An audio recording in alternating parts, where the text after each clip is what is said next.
Good afternoon, everyone, and welcome to the live broadcast for the OSFL game here in Sault Ste Marie at Superior Heights High School, John Fott Field.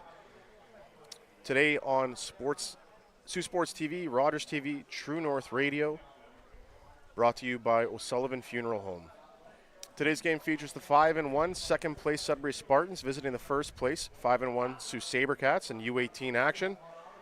This game will decide who wins the division at the U18 East division level. The winner gets to host one or two playoff games, depending on how the postseason goes. The loser will have to hit the road for the playoffs. So big financial implications for both programs here today. Big standings implications.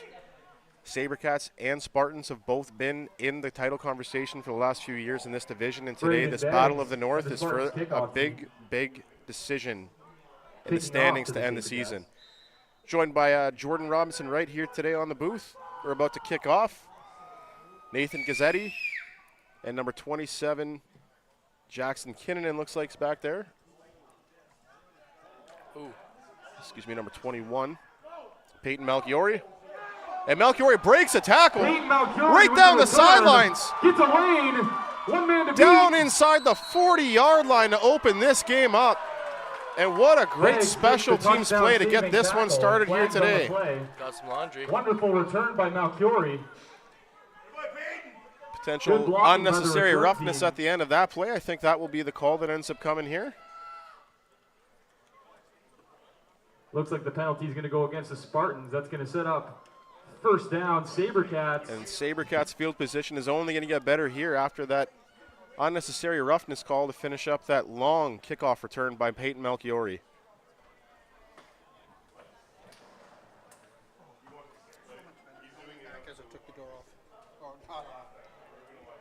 And as we mentioned, this game, huge implications, not just because it's the Battle of the North. Sault Ste. Marie and Sudbury are longtime football rivals. This game also deciding who gets to get the number 1 seed in the East of U18 OSFL football at the end of the season.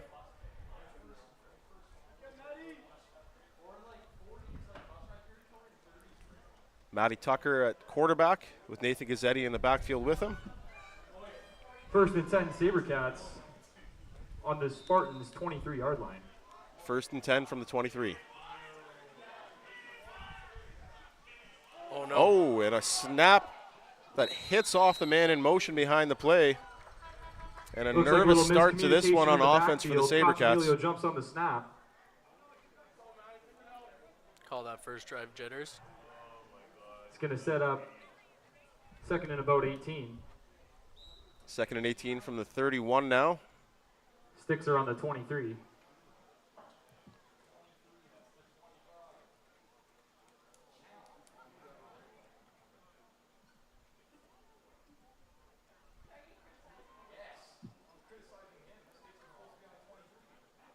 Sabercats offense just waiting for the official to blow it in.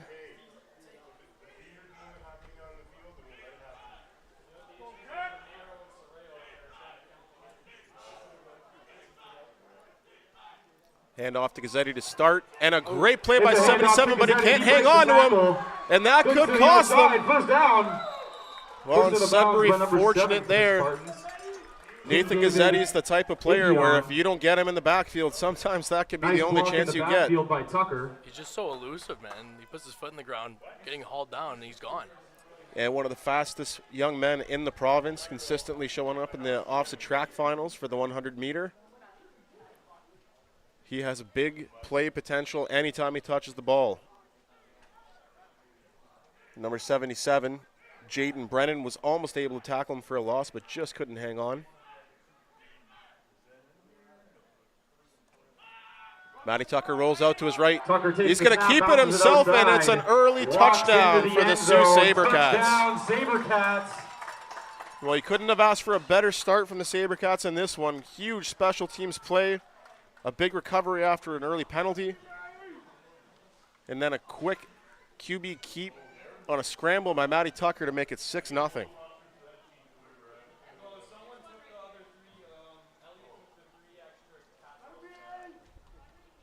Cochamilio will come in to attempt the point after. Cochamilio on to attempt the kick.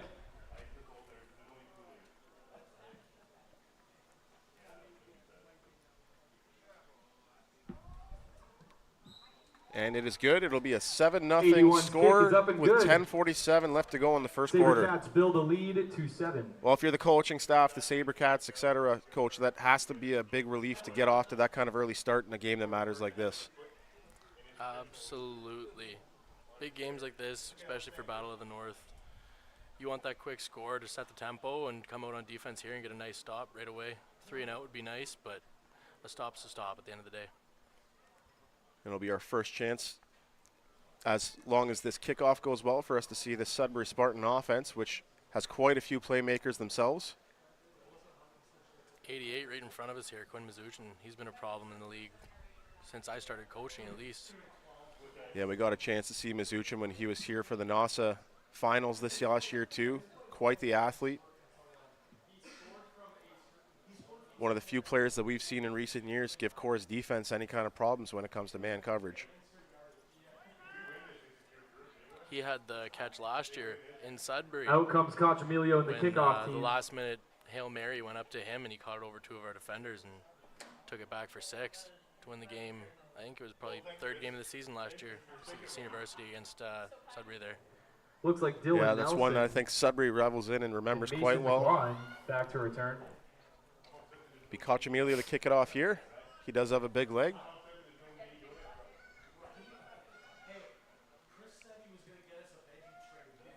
He will drop it along the corner, but it will stay in play. And 22 tries to field it, bobbles it for a sec. And great job getting extra yards out of that play. Number 22, Mason McLaughlin. Nice tackle by number 88 for the Sabercats, Oliver Johnston. Steven Sola, quarterback here today, another player that we got a chance to see in the NASA run last year. Talented quarterback, great athlete. He's got some weapons around him.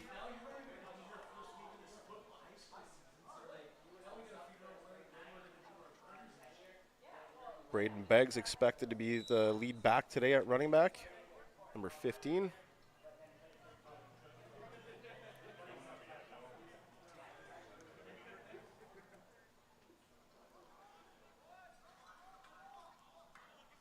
Sola hands it off to Beggs, start this game off, and he fights forward for an extra couple of yards after initial contact. Tackled by a number of Sabercats. Looks like Rodriguez. That'll be a gain of about 5 yards. Mathewson and company followed. That matchup of Juma and Quinn is going to be fun to watch on that far side of the field right now.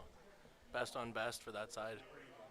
Kieran Juma recently committing to Waterloo Warriors for next year, out of the St. Mary's program here in town. Sola will step back. Finds his man over the middle and a great catch. Nice pass to number 18. By number 18, Dylan Nelson. Going up, two-hand, high pointing the ball. Brought down hard. Nice hit by 11, Juma. And Kieran Juma, who we just mentioned, comes in to finish off the play with the tackle, but first down for Sudbury, now on the 41-yard line of their own territory. On their own 41-yard line.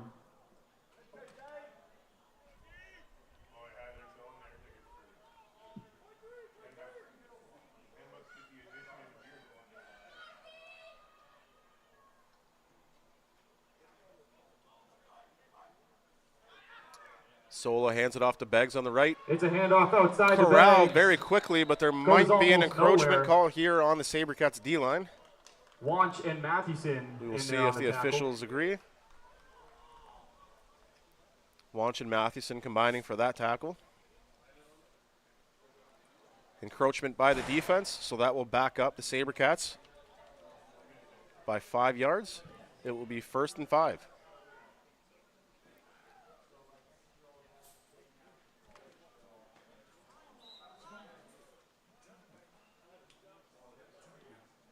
Here.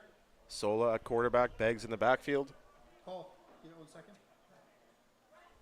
So you see this is set up. So you know the second row, and I'll send it to you, but the second row right at the end. I'll put all this. Sola steps back, steps up into the pocket, but under Sola pressure drops escapes, back, breaks a couple and he tackles, takes heads off, up the middle. and he'll get a first down. Finally brought down by number 54, Tyler Cady. Well, we saw that from Sola Nice in the little fall run when by he was Sola. here with his Sets high up school first team. down, Spartans. Not only a very effective quarterback, he has some great legs when it comes to being able to take off and make plays on the ground as well. Showing it off there on that play. It looked like he was looking over to Quinn there. Wanted him there, but Drew did a great job of capping that route, so he had to pull it down and take off, which was a really impressive run from him too. First and 10 from the 54-yard line in Sudbury territory. Sola's going to take off. Jukes the defender, gets outside, and will get about 5 or 6 yards, but there is a flag at the end of the play. Brought down by Juma. Flag on the play. We'll wait to see what the call is.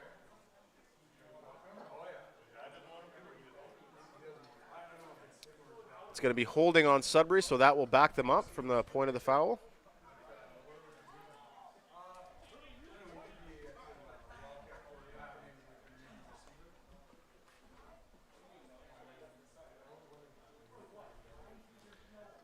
The Sabercats look to be accepting the penalty, so that will back up the Spartans. And it will be 1st and 20 now from Sudbury's own 44-yard line.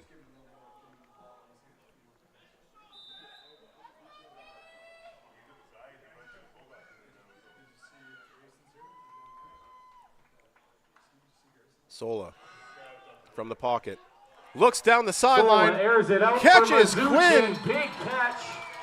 for a huge gain down past the 30-yard line. Looks like about a 30-yard gain for the Spartans. And Nice ball by Sola.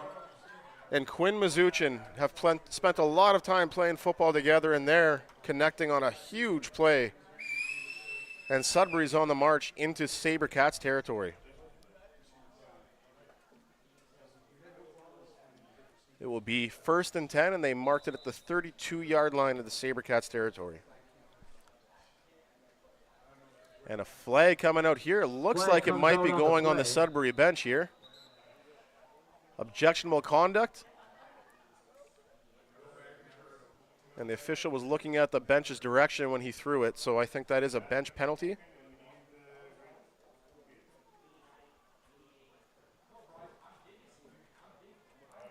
Mizuchin looks mad over there about something.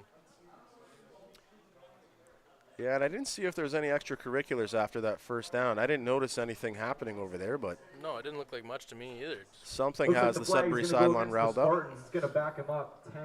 Sets up 1st and 20. Sudbury's head coach will have to be careful now. If his bench gets another UR here today, he will miss the first game of the playoffs.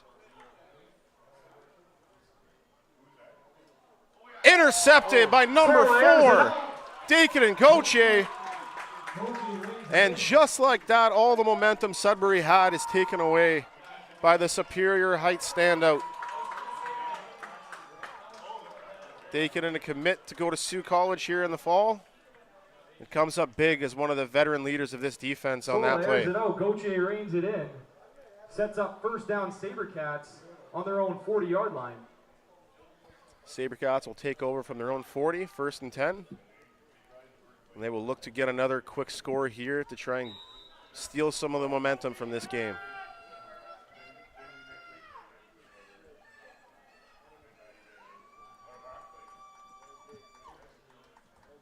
Matty Tucker steps back. Quick look outside to Cole Rivet. Tucker gets it out to Cole Rivet. And it'll be close to a 1st down. He was dragged out of bounds around the 50-yard line. 1st down Sabercats. Or it's going to be close. Maybe just a little short. They mark Rivet a few short. Looks like it'll be about 2nd and 2 to go.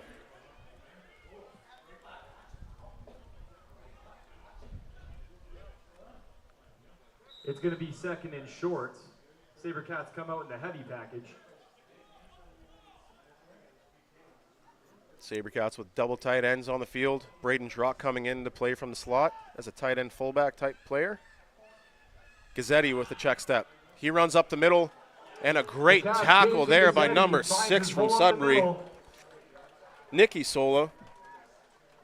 Brought down by number 6 for the Spartans. but a like first Nikki down for Solon. Gazzetti and the Sabercats. That'll bring them up to the Sudbury 54-yard line now.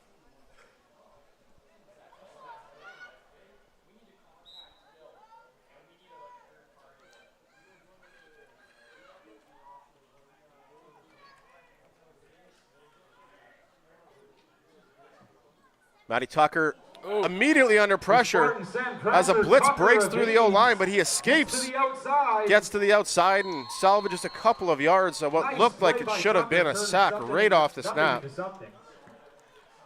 You do find a lot with Matty. His Gain of about legs are 4 or very, 5. very Sets up underrated second and medium aspect of his Sabercats. game. He's able to make plays to get out of the backfield. When he's in the pocket, when he gets pressure, he's able to get out there and at least scramble for something. He's faster than he looks, for sure. Yeah, and as he's gotten older, you've seen him become more confident in escaping and trying to extend plays. I was telling Tony last game that we were home, sometimes his swagger about running the ball, he kind of reminds you of Baker Mayfield in a lot of ways. Oh, yeah. I see it for sure. Gazzetti on the run. And the O-line trying to push him forward for a first down, but they're just going to be short by about a yard or two. And we will see what the Sabercats coaching staff wants to do early on in this game. Offense appears to be staying on the field. Oh, we do have a mass sub. I don't know if it's a heavy package that's coming in or a punt team. Looks like heavy. Carchidi would be their punter. 70. Or no, not Carchidi. Cochamilli would be their punter, and he came out. Well, it does seem like this is the heavy package here. They're going to go Justin for it on Okakoa third on down the by tackle. all looks of it. Carchidi and Mathewson in the backfield. That's a scary backfield. Carchidi will take it. And a great block up front. And Carchidi, first down and more. Touchdown saving tackle by number A 7 gain for of the about Spartans. 15 yards when they only needed 2. Avion. And the O-line with a massive push off that play. Down to Nice the run by 31-yard Carchidi, line sets for the up first Sabercats down, now. Sabercats.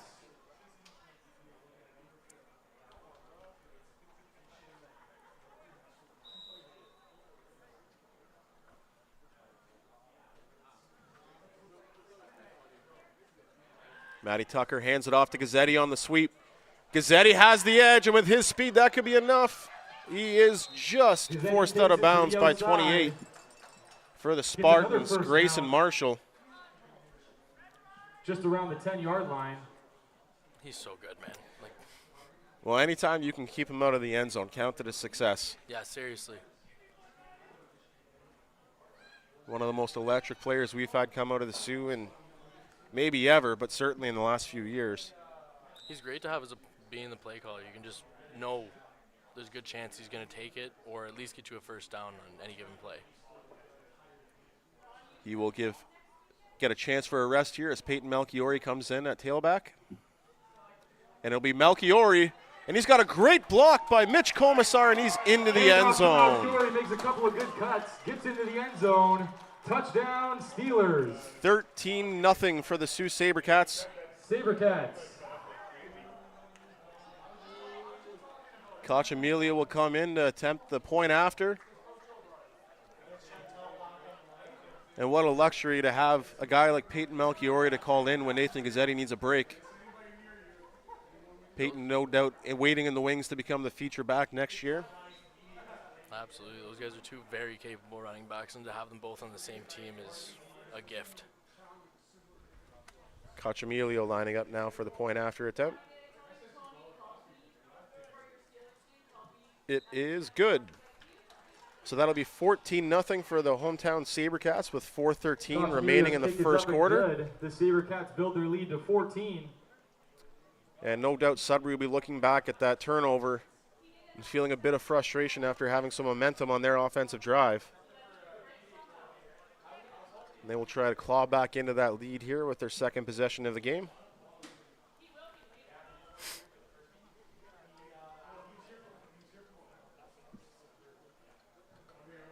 While we have a moment, we could talk about our sponsors for today's game. Algoma District School Board, Algoma Thunderbirds Athletics, Huron Superior Catholic District School Board, and Gen 7 Fuels. Also our broadcast partner for Varsity here today is O'Sullivan Funeral Home.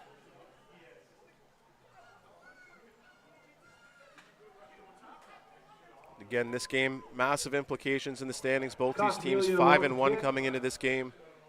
The winner will claim the East Division in Looks like U18 AA. Will have a chance to host their way throughout the divisional rounds of the playoffs. The loser will likely have to see the road for the playoffs.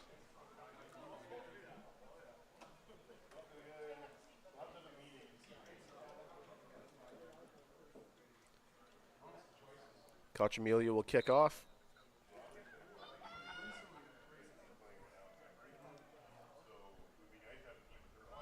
And it's an onside kick attempt. And Quinn Mizuchin goes up and gets it. And that is a huge play for Sudbury, as there were players all around him from the Sabercats.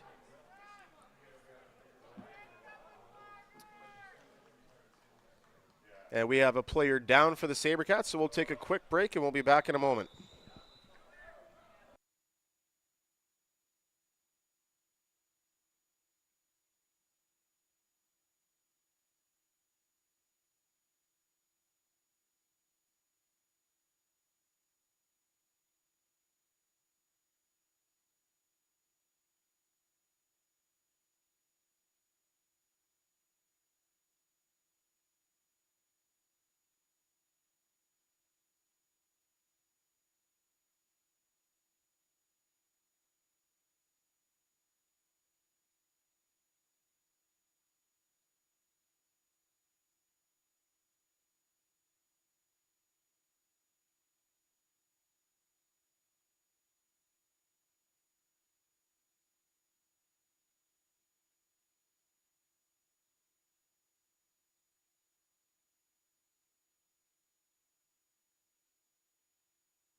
So a little delay there in action as Mitch Komisar got twisted up on that onside kickoff recovery attempt, 42. but is able to walk off on his own power, albeit with a little bit of a limp, but definitely optimistic to see him walking off by himself. The Ottawa Gigi's commit, Cora football graduate.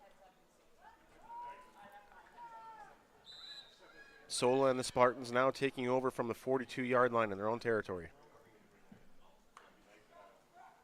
And it's a counter here, but it is eaten It's up a hand off the bags. It's blown up in the backfield. by number 54. It's Mathewson and Katie.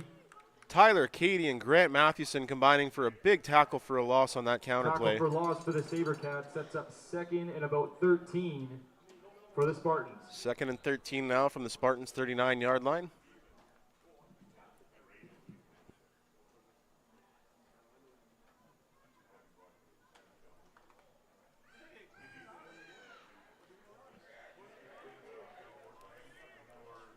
Solo with Beggs in the backfield.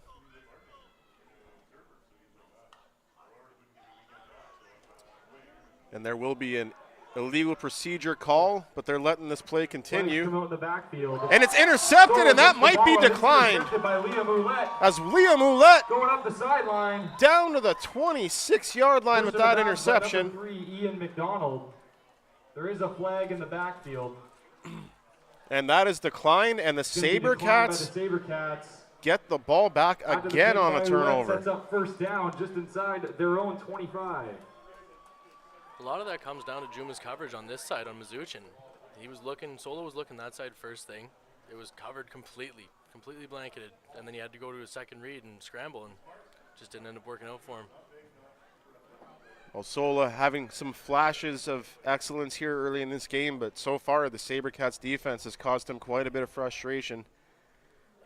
Experienced group of coverage players on this defense make it very tricky to try and go deep.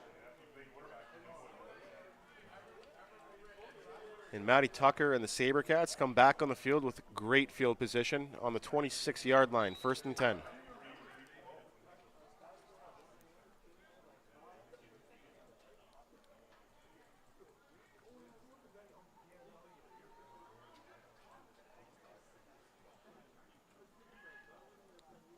Matty Tucker fakes the sweep, steps up into the pocket, is looking deep for Cochamilio, but just a little too far. A little over his head. Sets up 2nd and 10 at Sabercats. 2nd and 10 now after that play.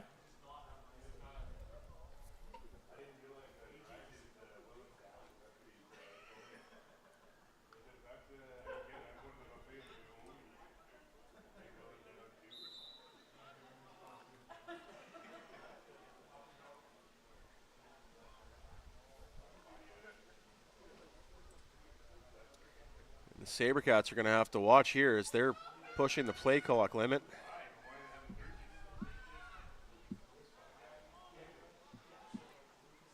Matty Tucker to Cochamilio. Flags on the play, though. To pass out to Cochamilio. If the play does stand, Cochamilio getting about a first down on that. There's a couple flags, though. Sweet play.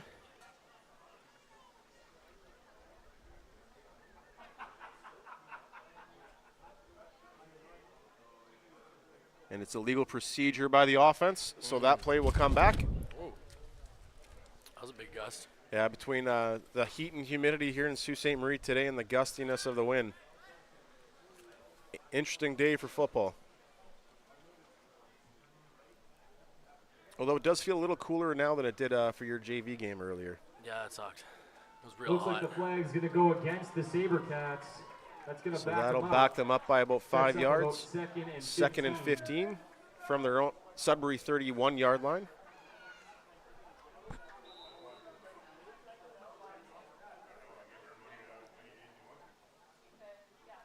Sabercats trying to draw the defense offside. Wait for the new play to come in. They're going to have to push their time here, though, as they're running that clock to its limit. Matty Tucker will scramble to the right. He's going to throw it away smartly. Tucker rolls out the pass. Gets it past the line of scrimmage Throws and it away. avoids Good the sack. pressure there by the Spartans. Looks like 20 and 70 on the pass rush. You were a 5-year quarterback when you were in high school Savage. too, J-Rob. How much of a difference And did you Oklahoma find again. as a quarterback by your 5th year compared to your 1st year in situations like that where you just take the play and throw it away, live to fight another day? Oh, man. It was completely night and day. When I was young, I would have tried to force something stupid there or got myself hurt trying to run somewhere I shouldn't have been trying to run. It's just you mature so much over those 5 years and kind of see the game in a different way where you're willing to throw that away and just eat that one possession. It's not going to hurt your stat line that bad. And you're just doing it for the betterment of the team. Cochamilio back to punt, but a timeout called by the Spartan sideline. And with that timeout, we'll take a short break ourselves, and we'll be back in a few minutes.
So after that timeout, Sabercats making some adjustments to their punt team. Maybe a chance for them to sort out who was supposed to be out there. And oh, excuse me. They are bringing the offense back out. Ooh. They're going. Field goal. They're going for a field goal attempt here. So it'll be snapped from the 31-yard line. It'll make it about a 38-yard field goal. Cochamilio to attempt the kick. Cochamilio sends it up. And it is good. Wow. It's good. 17-0 Nice kick by with 1 minute Cochamilio. 41 remaining in the first quarter. And Cochamilio, one heck of a special teams weapon for this team. was 39 yards. Impressive distance for high school level football, no doubt. I kicked an SMFL one time. It wasn't very good, but I tried. I don't think I've even ever had a coach ask me to try out in practice.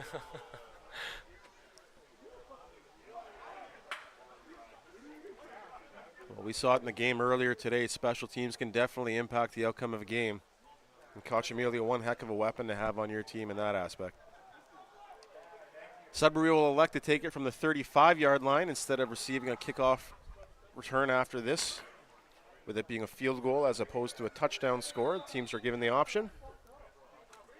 And Sola and company back on the field trying to get something pieced together here on offense. Sola will step back.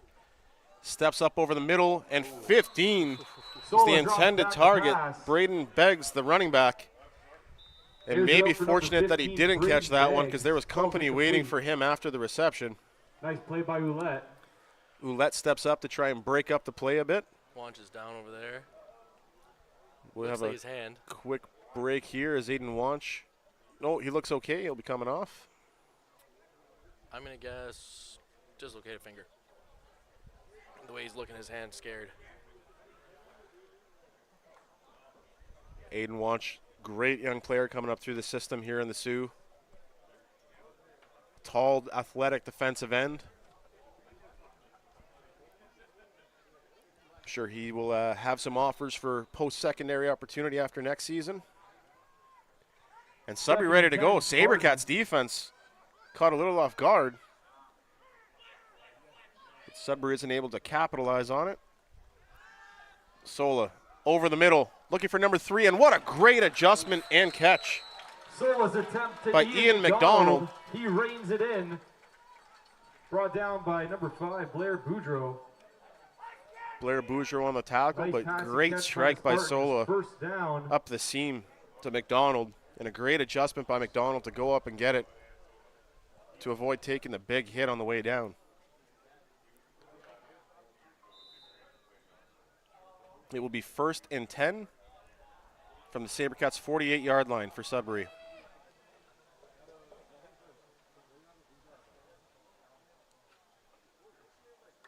Sola steps back to pass. Pump fakes and then looks down the sideline. Quinn Mizuchin, did he come up with that? Oh my goodness. They're going to call it a no catch though. No, it looks like they called it a catch. Oh, they did call it a catch. What an impressive play. Hit the double, the stop and go on Juma over there. Well, we really shouldn't be surprised anymore. The amount of times that we've seen Mizuchin come here and make outstanding plays like that over the last few years. Quite the weapon out wide for Sudbury.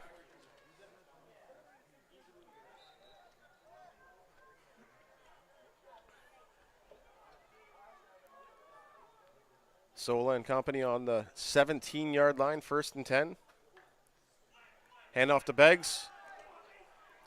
Beggs wrapped up after a couple of yards. It's a handoff to McLaughlin. It looks like number 99, Grant Mathewson, on the tackle. It's a good gain on the play. Looks like about 5 yards. It'll be 2nd and 5 now for Sudbury from the 12-yard line. And this is the furthest into the red zone Sudbury's been able to make it here today. This will be the last play of the first quarter as well.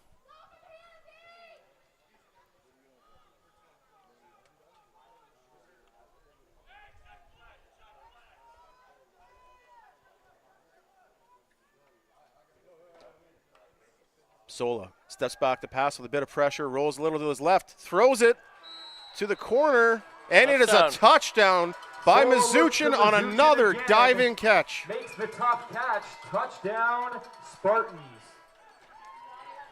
Well, he's a lot like Gazzetti in a lot of ways. It's not a matter of if, it's a matter of when. And he and Sola played a lot of football together in their lives. And that one comes through with a great play to finish that drive. A couple of outstanding catches from Mizuchin on that drive.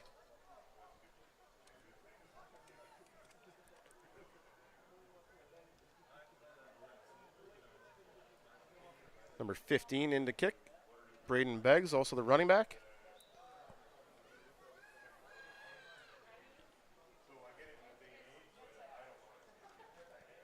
And the extra point is good, and that cuts the lead to 10. Well, a great response on that drive from the Sudbury Spartans, and that brings us to the first quarter intermission. Again, we'd like to thank our sponsors today for this broadcast: Algoma District School Board, Beggs kicks up Algoma and good. Thunderbird Athletics Program, Spartans cut the lead Huron down to Superior 10. Heights Catholic District School Board, Gen 7 Fuels, and today's broadcast partner, O'Sullivan Funeral Home. Well, a high-scoring quarter to start this game off. We'll see if that continues. Both teams have capable offenses.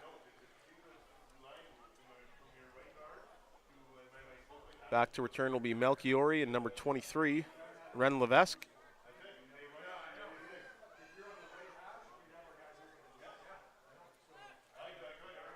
In the past, we've seen Gazzetti back there returning kicks, but I think they're trying to lighten his load a bit in this game.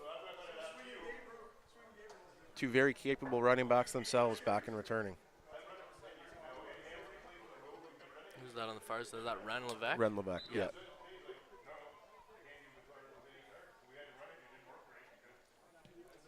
And a nice kickoff here. And it goes over Levesque's head into the end zone. He'll have to take it out with pressure from the Spartans already mounted, but a great return to get it down to about the 16-yard line, and there will be a flag at the end of this play. Number 7. That's Iggyhound again. There is a flag on the play. And just based on the player that's on the ground, I'm wondering if this wasn't maybe a block from behind or a blindside block. Wasn't able to see it myself. While the player gets the 10-2, I think we'll take a break, and we'll be back in a minute.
We are back from Sergeant Fott Field here at Superior Heights in Sault Ste. Marie.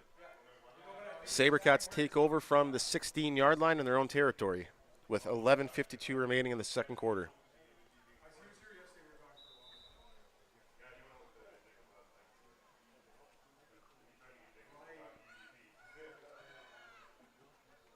Matty Tucker, quick pass over to Cole Rivet. Tucker gets the screen and Cole out to Rivet is able to turn it into a first down. 2 yards on the play, brought down hard by number 77. Great Jaden tackle Brennan. on that play, though, by number 77 from Sudbury, Jaden Brennan.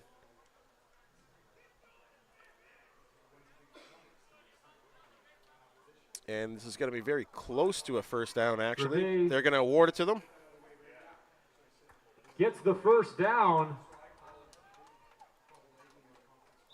Well, and if you're the Sabercats, you're thrilled because you really haven't had to lean on Gazzetti all that much here today, but your offense has been moving the ball quite well. It's always a good thing to be able to save a guy like that for playoffs, too. You don't want him getting hurt in a game like this right before. Gazzetti on call, though, and wrapped up very quickly. It's a handoff to Gazzetti. You do not see that very often. And it was number 20 Brought down on the in play. backfield. Looks like number 20 on the tackle. Colton Savage. And if you're going to stop Gazzetti, it's usually around the line of scrimmage, because if you don't, somebody's going to have to chase him down way downfield.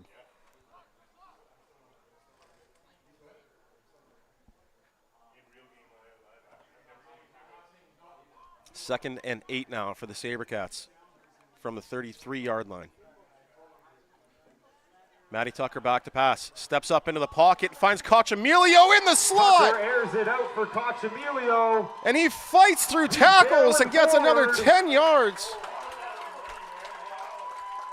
Nice pass. What a Tucker. play by Nice pass Cochamilio, and what a Cochamilio. great veteran throw by Matty Tucker. Step up into the pocket, Takes a throws it couple to the guys back to bring shoulder in the Cochamilio down. slot, Looks like Nicky Sola throwing in there first Cochamilio to the tackle. open on the First play. down, Sabercats. And great toughness by Cochamilio on the end of Just that outside run, the dragging a Spartan couple of 30-yard defenders line. with him. And just like that, the Sabercats are threatening deep in Sudbury territory once again.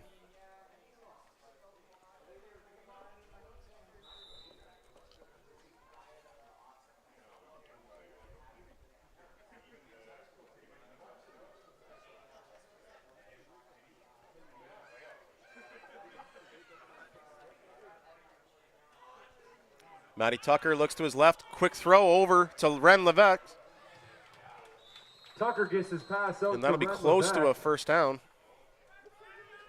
And the Sabercats moving some guys around, trying to get their weapons Gets involved in about the 7 game. yards on the play, sets up second and short Sabercats. Ran a great weapon himself on the running back depth chart, a little buried behind Gazzetti and Melchiori, but offensive coordinators trying to get him a little more involved in different roles.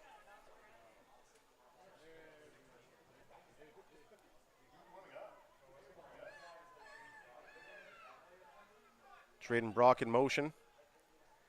Handoff to Gazzetti. He takes one block, gets a few yards, and it's good enough for a first down. It's a handoff to Gazzetti. He gets the first down. Brought While down we by have couple a of Spartans. Spartan player down here for a moment, we'll take a quick break ourselves.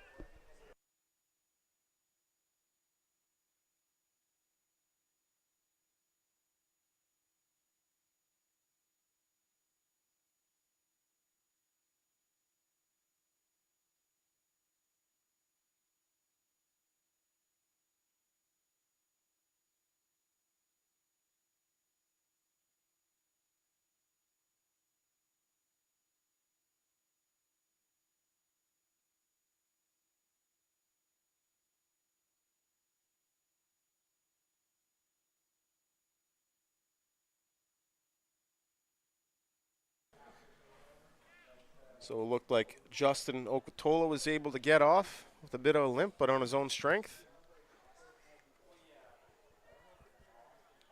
And Sabercats will start from the 15-yard line in Sudbury territory. Hand off to Peyton Melchiori. And he's quickly It's a wrapped handoff up, but there is inside a to flag. Melchiori. Looks like a face mask on Peyton as soon as he Small got the ball gain there. on the play. And if that's the case, Brought down by a couple Spartans. Looks like that will bring the liberation there for Sabercats Cole even Preston. closer to another end zone appearance here. And it'll be a UR.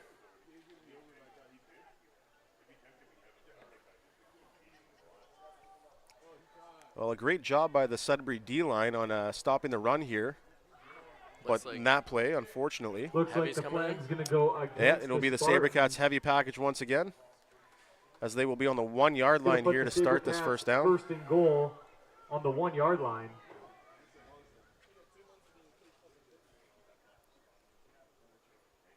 Backfield that will feature Karkidi, Grant Mathewson, and Nathan Gazzetti.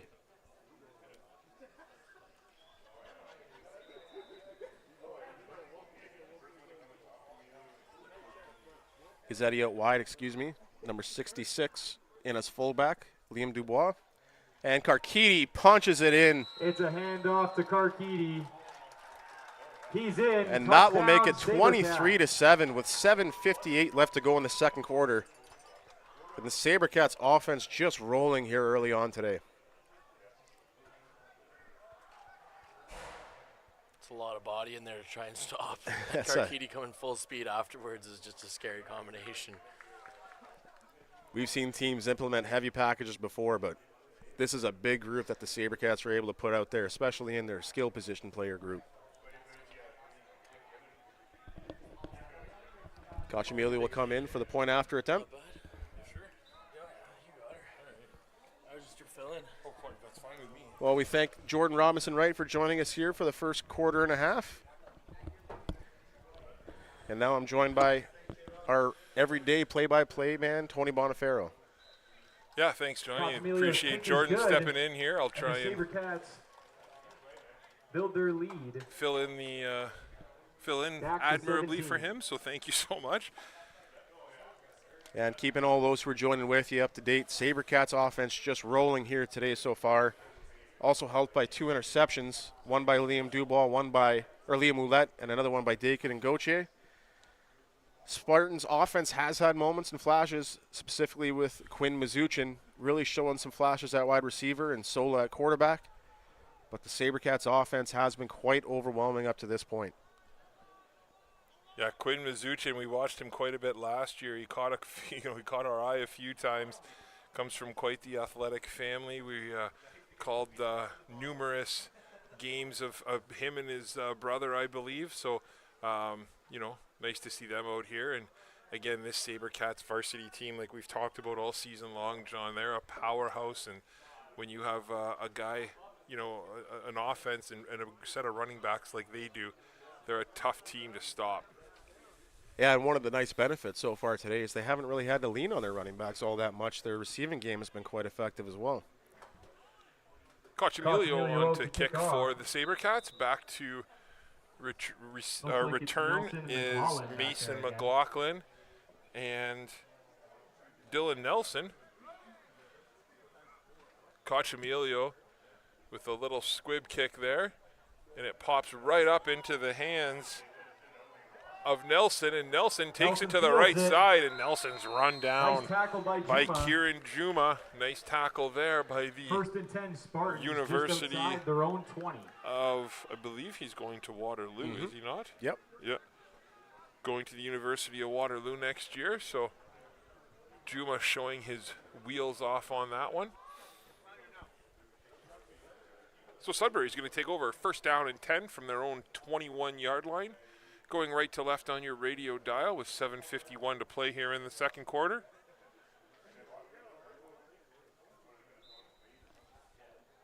Sola in at QB.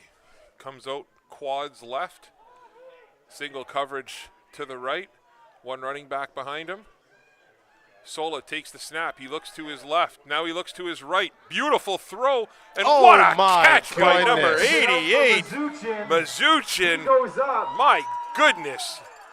You have single Brings it coverage down. on Nice him. pass You know and that's catch going to by the happen. Spartans. And he is an Sets up absolute first and animal. 10. Nice play there by Mazuchin. Well, what have On we about not the seen him do 54-yard today? line. We've seen him do outstanding diving catches in traffic. We saw him come back to a ball and save Sola from an underthrown touchdown pass. And now he's high-pointing one-on-one battles down the sideline. I mean, he is one of the best talents we have seen come through from visiting teams over the years. Yeah, he's an absolute pleasure to watch. That's the one thing I get excited about is here's a nice run by number It's a handoff to 15, Beggs, Brandon Karkidi Beggs. and Mathewson. But nice tackle by Karkidi and Matheson. Stop him after a short Gain gain. of, Looks like the we'll call it 2 on the play. Well, that's an experienced linebacking core and some players that have been doing it at a high level for quite some time. Matheson and Karkidi, rivals in the high school loop, but together as teammates in that linebacking core and Sabercats during the summer. You also have Katie in there in that linebacking group who's made some plays here today so far. Sola lines up in the gun. 3 receivers to his right, 2 to his left. Sola takes the snap, looks left, and he's got single coverage again on Mazuchin. And Mazuchin again! What an unbelievable catch. He is uncoverable out there, and Juma's all over him Yeah, too, we'll right? see what this call is. It might be defensive pass interference here, but we talked to Coach Paul Rossetti from Sioux College here a few moments ago, and Mazuchin apparently committed to go to McMaster next year, and we can see why. What a fun kid to watch play football. Oh, he is going to Mac, eh? Yeah, sounds good like for it, him, yeah. I mean, his hands, you're right. High points the ball. Juma's all over him. There's not much you can do. I mean, he's just an absolute animal on the football field. And they're going to call offensive pass interference on that Yeah, one? you know what? I was wondering which way it was going to go because there was a lot of hand fighting, but Jeez. Mazuchin a bit fired up about it. He might want to get himself corralled here, though, before he gets a UR because or an OC, because his team definitely needs him out there today. Yeah, no question at all. Looked like a good just battle on the outside, right? So. Well, that's one of those ones where even if the flag is in the highlight reel, you're still putting in Oh, that in your highlight absolutely, reel. absolutely. Yeah. So that's a big penalty there against the Spartans. And Sudbury's coach is not happy at all. Exactly. He's saying, how does he get that when he high points the ball? I think the only argument the officials could make was that there was a bit of hand fighting and a push off there. Yeah. But at the same time, I'd make the argument if I'm a Zuchin that there was equal amount of hand fighting coming back the other way. Exactly. Looked like a good football play, but either way. Also, Aiden Wanch back on the field after coming off with a hand injury earlier in the game, so that's good to see. Yeah, Aiden Wanch, one of the best, defensive ends in the province. He's an absolute animal out there, and you can do anything on the football field. So, that losing him would have been devastating for this team. Also young enough where we should get to see him for one more year here in Sabercats next summer, so still plenty of room and opportunity for growth in his career. Yeah, this team has an embarrassment of riches, with Ashton Sachin and, having Wanch out there. That's pretty good anchors on your D-line, that's for sure. Sola now. Quads right. He looks. And he hits over the middle, and what a tackle. Ouch. Ouch. Well, Dakin and Goche saw that one coming. He knew he couldn't play on the ball, but he was going to line up number 22 for that hit. Oh, my goodness. Mason McLaughlin. I mean, give Mason McLaughlin all the credit in the world. That's a scary pass to take, and he makes an outstanding catch and somehow holds on to the football. That is an unbelievable play by Mason, and we hope it's just a little bruise there. The fact that he was able to kind of jog it off originally is nice, but again, Goche going low, and that's a heck of a play. We'll be back in a few minutes' time from Superior Heights Field here in Sault Ste. Marie.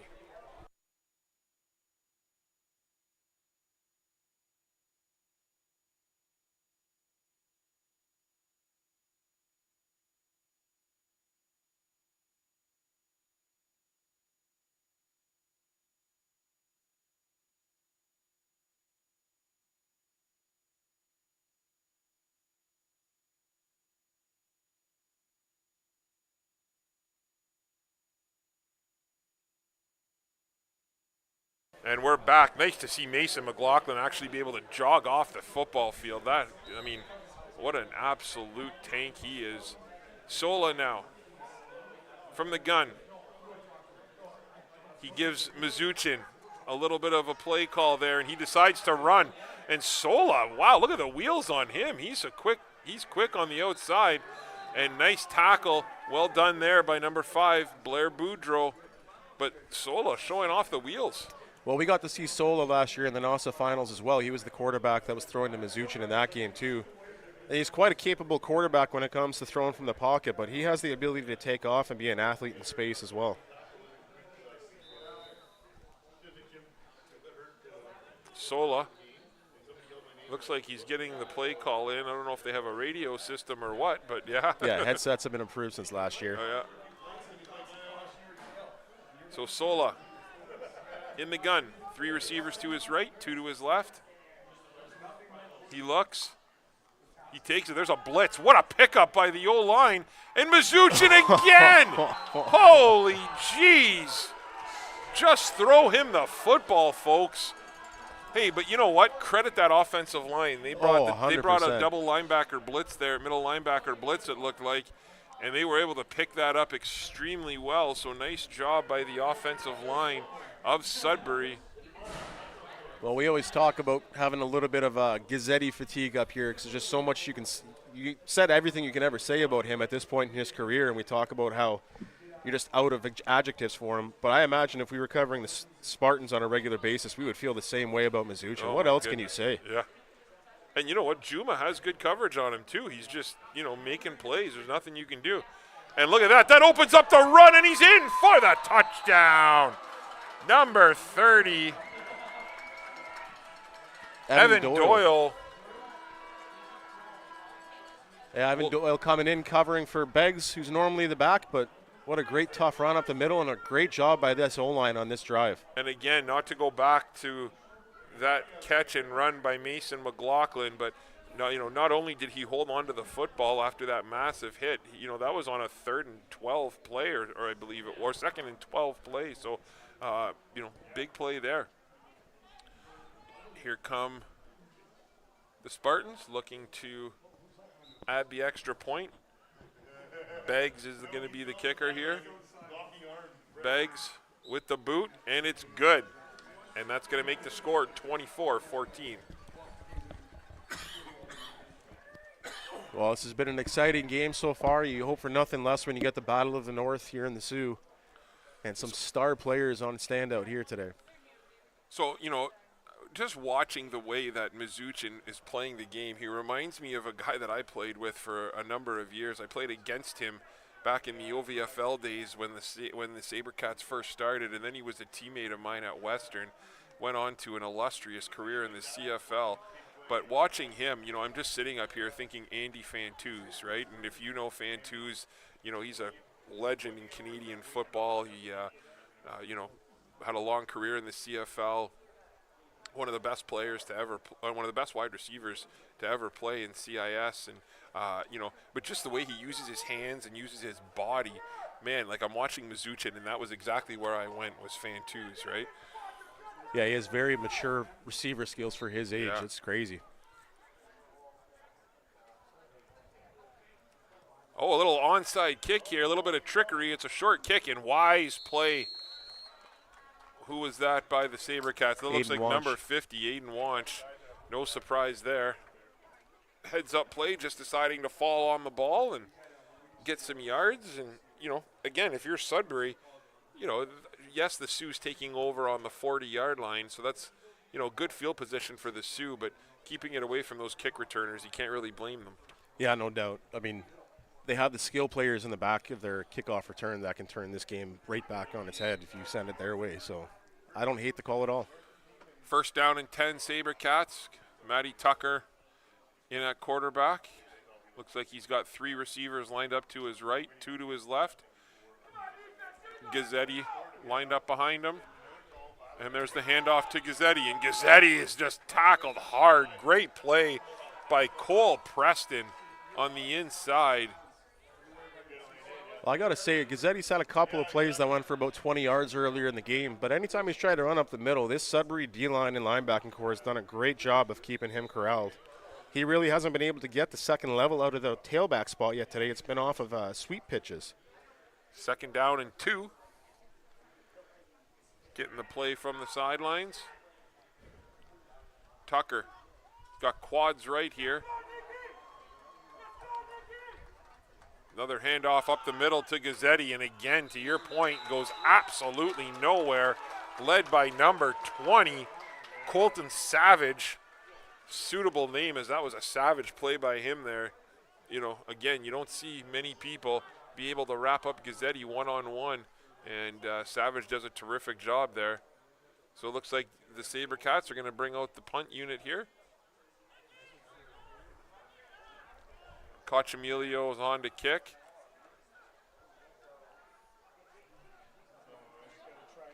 Nicky Sola back for, it looks like they might be running a fake here, and they are.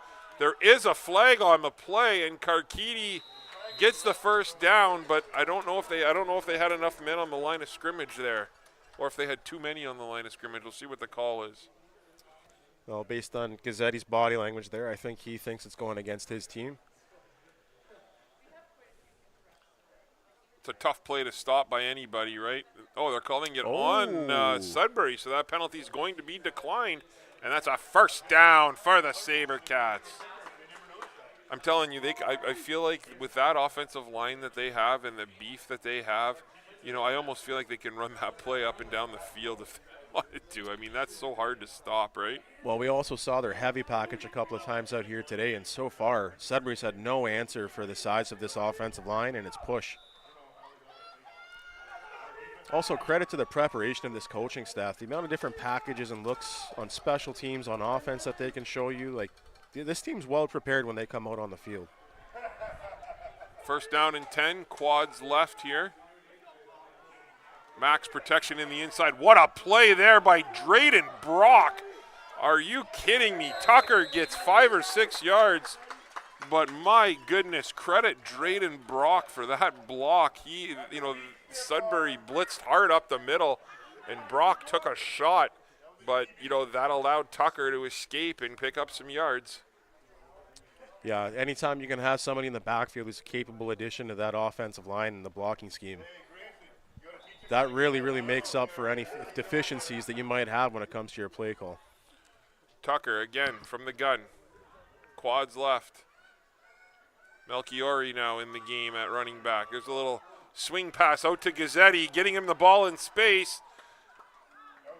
And he's forced out of bounds by number 28, Grayson Marshall. That is enough for a first down. Well, you see the Sabercats now kind of catching on to the same thing that we were looking at. That offensive or defensive line is doing a really good job corralling Gazzetti as a tailback when he's trying to run up the middle. So now the Sabercats trying to move some pieces around, get Gazzetti into space, keep making sure he gets touches because you can't just eliminate him from the game plan. And get him the ball in space, right? That's what I like there, right? You're right. Let's get Gazzetti the ball in some space. So here we go again, lined up in quads right this time with Melchiori lined up behind him. Melchiori steps up, and they give it to Melchiori. Oh, they fake it to Melchiori, and they hit Gazzetti. And Gazzetti's tackled again there by number 7, King David Igahan. You got to give credit to the Sudbury defense, though. I mean, how many times have we seen it over the years where if Gazzetti gets into any kind of space, it's a touchdown? And they've done he's gotten some plays, but he's one of those players where it's can you limit him, not stop him? Because you'll never stop him completely, but he's certainly still effective here today. Tucker in the gun. 3 receivers to his right, 2 to his left. Melchiori lined up behind him. He rolls to his right. He looks. And that's a fumble. That's a backwards fumble. pass. Yeah, that's not a good play there by Tucker, but that's going to be a big loss. Great pressure by number 20, Colton Savage yet again. And now that's going to be a pretty significant loss there, so it'll be second down, and we'll call it 25. Yeah, just about 22 yards maybe. Yeah.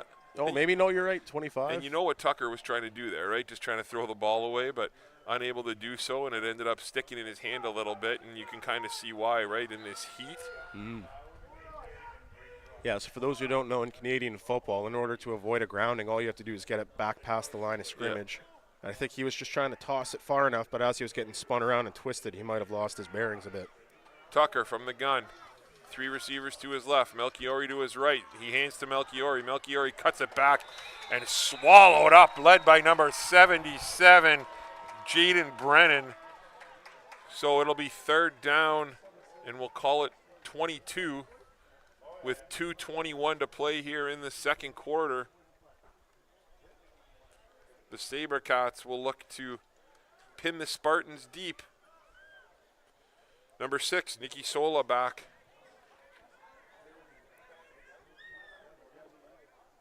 To try and return this big kick here from Koch Emilio.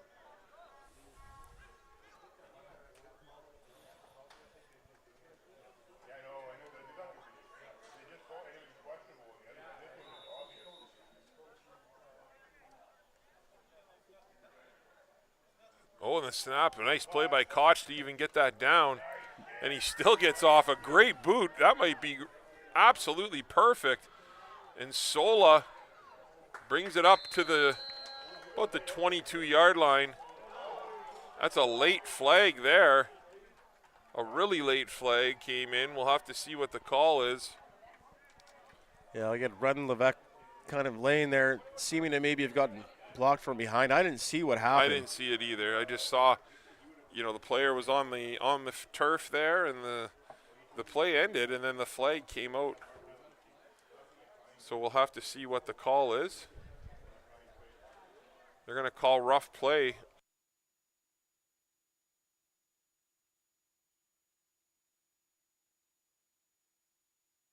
We just heard from Jay in studio, and it turns out it was a blindside block. So, good call by the official.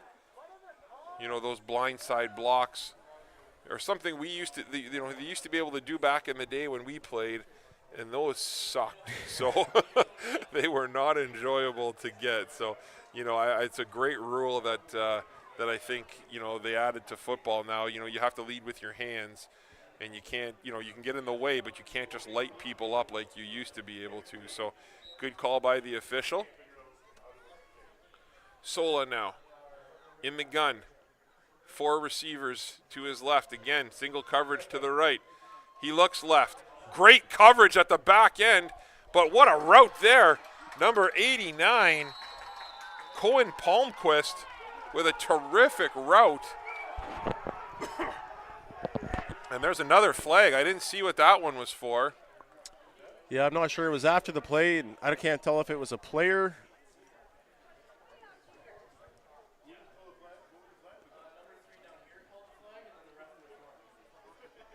And we'll see how this all works out here. So they're going to call rough play against the Sabercats. You know,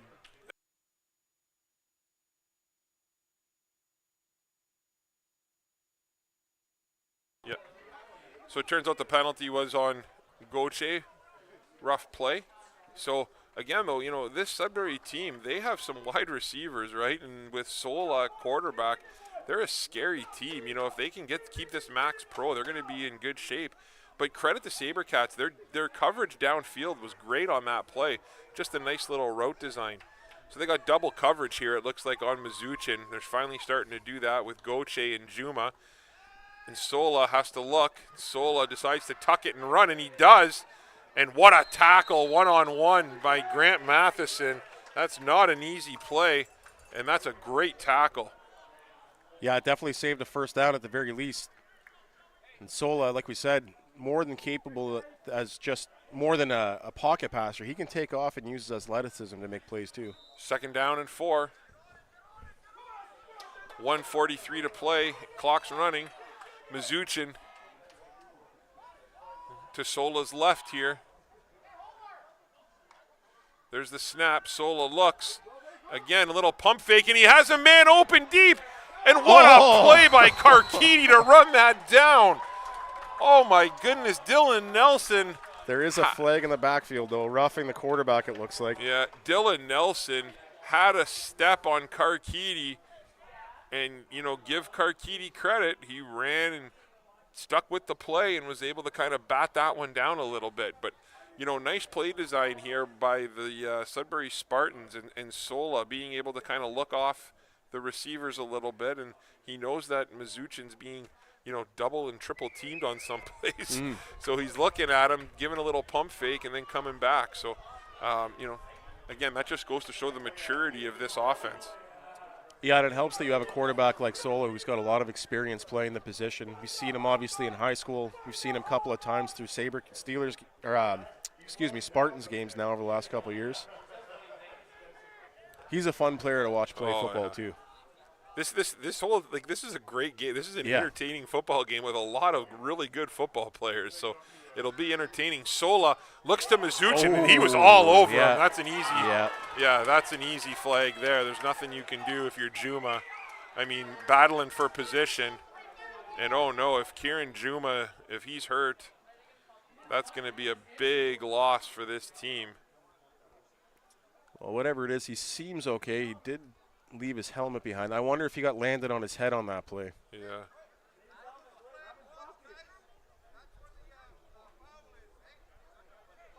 Either way, the refs are trying to figure it out, but that was a good call. That was, you know. Yeah, absolutely. You know, that's just two guys battling for position, and Juma's doing everything he can. And again, Juma's no slouch, right? The kid's going to play football at the university level next year. So yeah, that's best on best. I mean, we're just treated to a great matchup here today. Yeah. I hope Juma will be okay to come back in the game. Yeah, me too. Oh, and an outstanding kid. Yeah, and there's some disagreement from the crowd in the booth here as they went from the spot of the foul on the pass interference, but in Canadian football, it's 15 yards from the scrimmage line, not from the point of the foul. Sola now in the gun. Sola takes it. Sola looks. Oh, and what a little cut there, and he's swallowed up from behind by Wanch. Great pressure by number 96, Mateo Rodriguez Larondo again. He's been a player this year who has, sort of come out of nowhere, right? He played at St. Mary's this year. He wasn't, didn't play a whole lot, wasn't a starter for them, but he was also new to football, right? And, he was extremely well coached up there and came back, and now that he's playing for the Sabercats, my goodness, has he been a football player. We called that one game, he had, 2 safeties, he had 4 sacks. Has just been unbelievable. So yeah, that's the type of story you'd love to go down to his position coach and just ask him, how did that turn out this season? Like, what was the process of getting him into that role and him graduating into it, right? 100%. So 1:16 to play here in the second quarter. The Sabercats, they had a big lead early on, and Sudbury has been able to kind of battle back here, just leaning on Mizuchin. Well, this game's definitely living up to the billing. I mean, this game doesn't feel like a 10-point deficit. It feels like it's been back and forth the entire contest, but for a battle for first in the division, this is certainly living up to the reputation of this matchup. I'm not sure if I am or not, but I'm going back, and I'm not sure if we're pronouncing Mizuchin right. If I'm not, and there's people watching from Sudbury, please feel free to correct me in the comments. I'm not sure if this happened last year, and when someone told me I was doing it wrong. But if I am, don't be afraid to write it down, and we'll correct ourselves because he deserves it. So Sola now with another nice little look there, intended for McLaughlin. An incomplete pass, so we're going to have a 3rd down and 8. So we'll see what they decide to do. It looks like they're going to bring out the field goal unit here with 1:11 to play and try and make it a 1-score game. Again, right, we call so many games, we call so many sports that, you get to see some of these kids a few times, especially from the north. And we do our best with the names and the last names, but again, if we're mispronouncing anything, please don't be shy to correct us. We want to make sure that we get it right. So, again, just let us know in the comments, and Jay will let us know, and he'll correct us. So thank you. Number 15, Beggs, on to attempt the field goal. Gazzetti back there to return, and this is dangerous. So, yeah, you don't want to miss here. Yeah. Or put it through the end zone if you do. And Beggs right down the middle. I don't know what we were worried about. From 28 yards out, he puts that right down the middle, and that's going to cut the lead, make it a 1-score game, 24-17. While we have a little break in the action, we're going to ask Coach Bouge to read off some of our sponsors. Yeah, we want to thank Algoma District School Board, Algoma Thunderbirds Athletics Program, Huron Superior Catholic District School Board, Gen 7 Fuels, and today's broadcast partner, O'Sullivan Funeral Home. No, this has been a great game, Coach. Even just going to the field goal just a minute ago, we saw a 39-yarder kicked by Cochamilio earlier, and then that very nice field goal by Beggs. From special teams, offense, some great defensive plays. I mean, we're getting treated to everything we hoped for in this game here today. So the Sabercats are going to take over 1st and 10 with 1:08 to play here in the first half. They're coming out quads right. Cole Rivet all by himself. They got Drayden Brock motioning to the left. And there's a handoff to Gazzetti. And again, credit this Sudbury team. I know, number 12 on the stop, Tucker Lalonde. We've talked about this so many times, so, I don't mean to keep repeating ourselves, but, we've called so many Gazzetti games that it's almost like we're surprised when he gets tackled, right? And, yeah. And that's, we realize how unrealistic that is, and that's not fair to Nathan. But, that's just the type of player he's been, and that's the type of, young man he is he's just that dominant on the football field. So, again, when he gets tackled, it's almost like, holy cow, someone tackled him, right? And I mean, he's got to be creeping up towards about 75 yards here in the first half already total. But, like, for us watching him play over the years, that's like a testament to how good Sudbury's doing at containing him. That's exactly it, right? Like, I say that as a compliment to Sudbury, right? We're not used to seeing him getting contained or being contained like this. So, again, a credit to Sudbury and kind of what they've been doing and what their game plan has been. I mean, I did miss the first, quarter and a half, but, this is one of the longest games I've seen played where I haven't seen Gazzetti go off for, a huge run. Yeah, and I mean, we're at 24 points on the scoreboard here, and he hasn't been one of the touchdown scorers. I mean, that's an anomaly on its own. Exactly. So, nice to see here. We were going to take a little bit of a break, but nice to see number 67, Jacob Matthew Perks. That's a big guy. You need some big dudes to help him off the field. He has been an incredible asset. He's only 17 years old, and he's a big body out there, and he works hard. So hate to see him kind of hobble off like that, but let's hope it's nothing too serious, and, he can get back out there at some point. Second down and 2 from their own 43-yard line. Gazzetti lined up to the left. Tucker looks to his left. He's got nothing. Tucker dips and doodles and dances, and he's got Cochamilio wide open. Oh, my goodness, right off the hands of Cochamilio.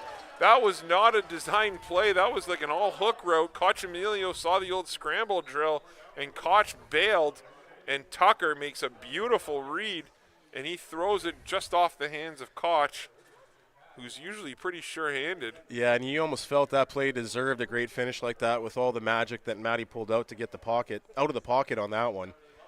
And Koch improvising, just kind of leaking up behind the defense there once he saw Matty Tucker scrambling, and almost worked out perfect. Third down and 2 here for the Sabercats. Again, it looks like they're keeping their offense out on the field. I mean, if they're going to go to that heavy package, I can see that and see the reason behind that. Yeah, it's coming right now. Because that's, we haven't seen a team stop this all season. So, again, it's a bit of a risky call because, again, would be giving up the ball with, 48 seconds left in your own zone or in your own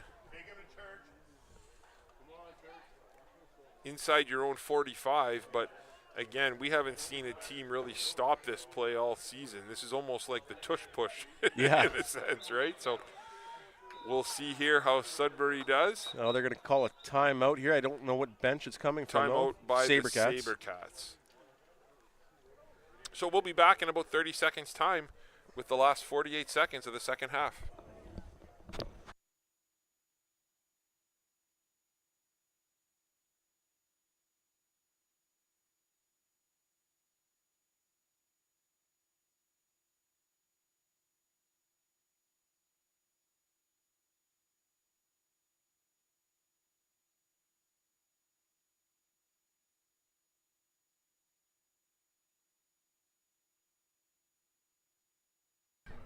And here we go. The jumbo package. Karkidi takes it. Or that's, I believe that's. Or yeah, that is Karkidi. And Karkidi with a big run again. Unbelievable play there. That's a gain of about 27 yards, we'll call it. Big run there. But again, like we said, Coach, very tough to stop that play.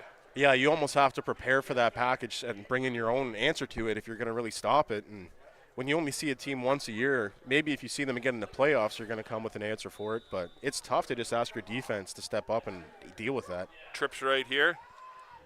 Tucker looks to Rive. Cole Rive with the catch. Rive. He works hard. He picks up about 5 yards, brought down by number 49. I don't think we have a 49. Oh, there it is. Is that Nolan Jokinen, I believe? So nice stop by Nolan. Yeah, we're just going to give a quick shout out to Jaden Brennan's grandmother watching from the Bahamas, I believe, today. So thanks for joining us on the broadcast. And Gazzetti now takes it to the outside. And Gazzetti gets down inside the 10-yard line with 14.5 seconds to go. Again, like we've talked about, right? He's always one play away, and that was a big run there. And you know what? This Sabercats team, they took over with 48 seconds left from their own 40-yard line, and they've marched, 65 yards so far in under 40 seconds. So. And, I mean, the big chunk of that was their heavy package, just trying to get 3 yards out of the play. I mean, They're just such a dynamic offense. It's hard to do anything to stop them. Getting the play call from the sidelines. Tucker, quads right. Gazzetti lined up right behind him. And there it is to Gazzetti. And Gazzetti dips and doodles, and he's again tackled hard up the middle. And right on cue, number 77, he's going to make Grandma happy. Jaden Brennan with a beautiful stop there to wrap up Gazzetti. So this is a big second down here. 8.4 seconds to go. Looks like there's been a timeout call made. I wasn't sure who called the timeout, but here we go. I was just about to say, heavy are package they going to coming. bring out the heavy package for 2 more plays? You're right though, Coach. Teams, once we get into the playoffs, teams are going to have some tape, and you're going to, they're going to have to kind of figure out how they want to stop this. And to your point, they're going to have their own little package. Yeah, it's just tough in the regular season when you're building towards every week. You don't really have the time or the resources, or you're trying to perfect some stuff before the playoffs. But once you get to the playoffs, don't be surprised if we see a team come out trying to produce an answer for this package. So here they go. We got Grant Matheson lined up right next to Karkidi. So which one's going to get the ball here? It's probably going to be Karkidi again. And they do run a little trickery with Gazzetti. And Gazzetti's in for the touchdown. 3.6 seconds to play. Well, I've seen Gazzetti lurking in that wingback spot all season in that package. And in my head, I was waiting for the moment where they decide to take advantage of that. You knew it was coming, right? Yeah. So. Yeah, that's such a tricky formation to have to try and deal with, because you either sell out in the box to try and handle all the size in the backfield, but once you do that, you're leaving the outside peripheral pretty exposed to that sweeping play. So with 3.6 seconds to go here in the second quarter, Cochemilio is going to try and extend this lead to 31-17. Tucker in on the hold. Snap's good, holds good, kick is good. So with 3.6 seconds to go, Sabercats 31-17. And while we have a sec here as we wait for the special teams to roll through, we just wanted to thank the graduating players from the Sabercats this year. Dakin Gauthier, number 4, going to Sioux College next year. Blair Boudreau. Will Meta, also off to Sioux College, as is Mateo Palumbo. Matty Tucker, all Sioux College commits. You got Kieran Juma, who's heading off to Waterloo next year, as we mentioned before. Nathan Gazzetti, who will be heading to Windsor, who is potentially eligible to return next year, but we'll likely just see him off to college. Ethan Karkidi, also off to Sioux College. You have Aiden King, Mateo Torrenson going to Sioux College. Mitch Komisar, who is off to the Ottawa GGs. We did see him go down today. We're hoping that he's doing all right. But congratulations to him. And then also going to Sioux College are Miguel Bedard, Ashton Sachin, Grant Mathewson, and the final graduate this year for the Sabercats program is Mateo Rodriguez Lorondo. Yeah, I mean, we talked about Mateo a little bit, but I mean, his trajectory, he has just skyrocketed over the summer. So if he's been able to kind of pick up his game, and if he's been able to develop that quick, it's scary to see what his potential is going forward. So Cochemilio, likely with the last play here of the first half. Just a little short kick, so maybe we will get one more play. Great job to corral that one by number 14. Nice play by Gavin Bambaco. I mean, that's a tough catch to make when you have it spinning top over end towards you. You're not used to being the return man, and you know that you have 3 bodies coming at you to hit you as soon as you catch it, too. So we're going to have one last play here in the first half. I mean, again, with this, All right, ladies and gentlemen, with this we are back. offense that After Sudbury some has and this passing technical game that difficulties. Sudbury has, Yeah, this game's not over. It's tough to just take a knee, right? Here, Sabercats with a nice drive. but we'll see what they end up doing. It almost looks like they are going to take their lead to a knee 31. here. Oh, he's out of shotgun. They're running Oh, something. maybe here. not. Yeah. They're going to run it down to the final second, though, and then run their last play. Oh, they are taking a knee. Okay. Yeah. Mazuchin didn't even have his Sola's going helmet to done take a knee, up. and that's the half. So after the first half here, the Sabercats with a We'll see 31-17 all in lead. I'm 10 Tony minutes. Bonifero, joined alongside Johnny Bujo. We thank Jordan Robinson-Wright for filling in at the beginning of the game. Jay and Shaw Houselander in studio, and Chris Carr on a chair. We'll be back in nine and a half minutes time with second half action here from Superior Heights in Sault Ste. Marie.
back to Superior Heights Field here in Sault Ste. Marie, Ontario.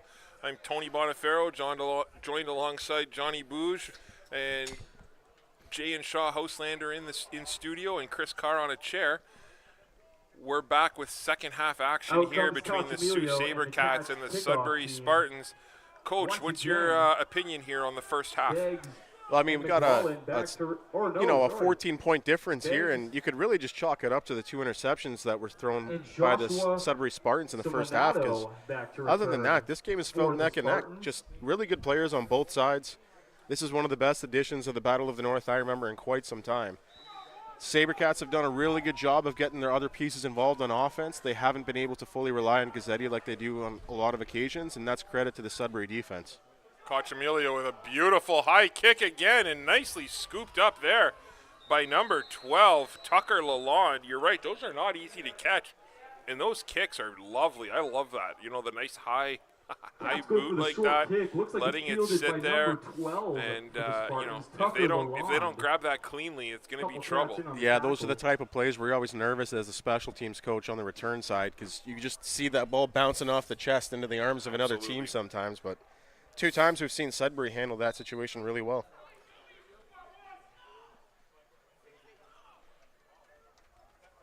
That late touchdown by the Sabercats was a huge momentum boost for them. So, you know, the Spartans, I know it's a long game, but they need to counter, or they need to regain some momentum here. As Sola's throw to the outside, intended for number 15, Beggs, is incomplete. Nice coverage by Jackson Kinnunen on the play. Nice coverage on the play. Blair Boudreau. Oh, sorry, Blair Boudreau? Okay. Second down and 10 here for the Spartans.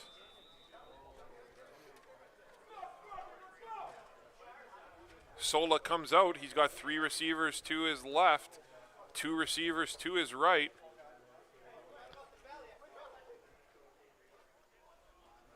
Snaps there. He looks to his left. He looks, and what a beautiful route on the outside. Nice pass. What a route there by Sola. Dylan Nelson. Dylan Nelson runs like a post corner there almost. Nice Comes back to it. Nelson. And credit again the offensive line here by Sudbury, giving Sola a clean pocket and allowing him to make that read. And what a beautiful ball that was. Yeah, this offense is so much fun to watch. I mean, the scoreline doesn't really reflect how much of a back-and-forth battle this has been, and kudos to the Sudbury coaching staff for the design of this offensive system. I think you're right, though. I think those 2 interceptions have been the difference, you know, by far here so far today. Sola now. Motion to his right. They hand to the left, and he's got some room. Nice blocking. And what a run there by number 22, Mason McLaughlin. Nice to see him out there again after taking that big hit. And nice little play design there, right? Get all the motion going to the right and hand the ball off to the left. And the Sabercats there looked like they had a middle linebacker. They had Matheson blitzing along the left side there. And, you know, to their left, to Sudbury's right. And the play design went to the left. So, you know, well done there by the Spartans. Yeah, I think Mason McLaughlin's fighting through some effects of that earlier injury still, and just all the more credit to him. He's just a tough competitor because he did not look injured on that play. No. But, you know, he's still got some lingering effects from that hit from Dake Agoche earlier. And Dake got him on that play again too, but Mason got the better of the whole defense on that one. Ivan Doyle back in the game here for the Spartans. Sola, again, motion to the right. Sola looks to his left. Quick little hitch pass to Mazuchin. And Mazuchin! Pass to Mazuchin. Oh, what a tackle there. Nice tackle by Goche. Taking Goche with the jersey, spins him out of bounds. Spartans inside the 5-yard line. It'll be first down and goal from the 3-yard line. You know, Solo's a really fun quarterback to watch. Like, that's some practice skill right there, getting the ball out of your hands that fast for a little screenplay. And that was quick. I mean, I don't even know if he got the laces on that ball before he threw it. And he throws a nice ball, too. Yeah. It's a spiral every time, right? So here's Sola again. Sola with Doyle lined up behind him. Last time they were down here, they gave it to Doyle, and he was able to put it home. And that's a bad snap. Sola picks it up, Bobbled snap. rolls to the Sola outside, and gets it's it out to caught Banks. for the touchdown by Banks. Spartans. Well, Nice what a opening composed drive play by number Sola 2 and the there. Spartans. Bad snap, able to pick it Nice up, catch stay by focused Banks. on where his man's going to be. And again, And he's great gonna stay play out design to by this attempt his Sudbury own offensive extra coaching point. staff, as they had 3 guys wide open for options. And I mean, this is a good Sabercats defense, and they are really doing a great job picking apart the coverage. I don't know if I can remember seeing a passing attack like this over the last couple of years. I mean, you think about who the Sault Sabercats have had at wide receiver over the years, and they've had some pretty staunch receiving crews, you know, and this one here by the Spartans rivals all of those. I mean, these guys are unbelievable. Yeah, I'm really impressed with how we've seen Sudbury football improving over the last few years. You know, there was a lot of times where at this level, you know, it was a long run where the Sioux just dominated the North when it came to youth football. And Sudbury, you know, being twice the size of us, you always wondered when they were going to figure out the football side of things, because they certainly have always had good players. But now their whole team is starting to get to that level, and it's really impressive to watch the growth. Well, this is a battle, right? I'm sure you guys talked about it early on of 2 first-place teams, right? Two teams that are first-place Steelers and the second-place Spartans, but they're both 5-1. So this is a first-place game, right? This game's for first. So, and there's so many implications to that. I mean, you talk about being youth programs. I know Sudbury is well backed by some pretty generous ownership, but there's financial implications to losing this game because you're on the road for the entire playoffs. You know, there's the planning that has to go into being on the road. So it's just much more comfortable to play the playoffs in front of your home crowd and sleep in your own bed at night, not have to drudge on a 7-hour bus trip. So this game means a lot to both teams. Geez, it doesn't look all that windy out there, but the yeah, the T has been a real enemy of this game moving forward all day long. Yeah.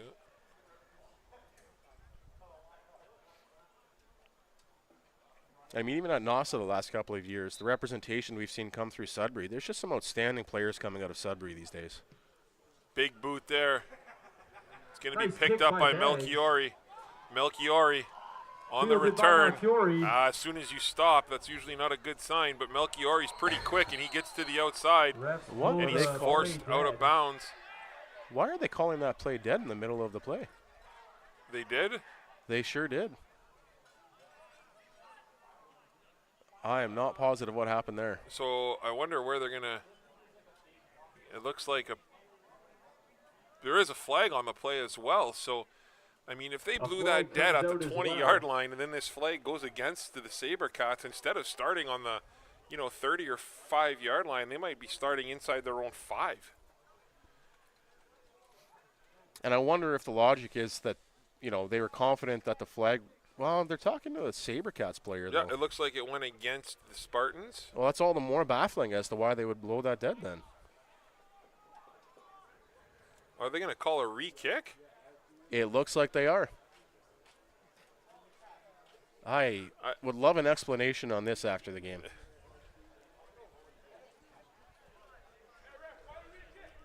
Yeah, I mean, I don't know about that one. Looks like the Spartans will re-kick.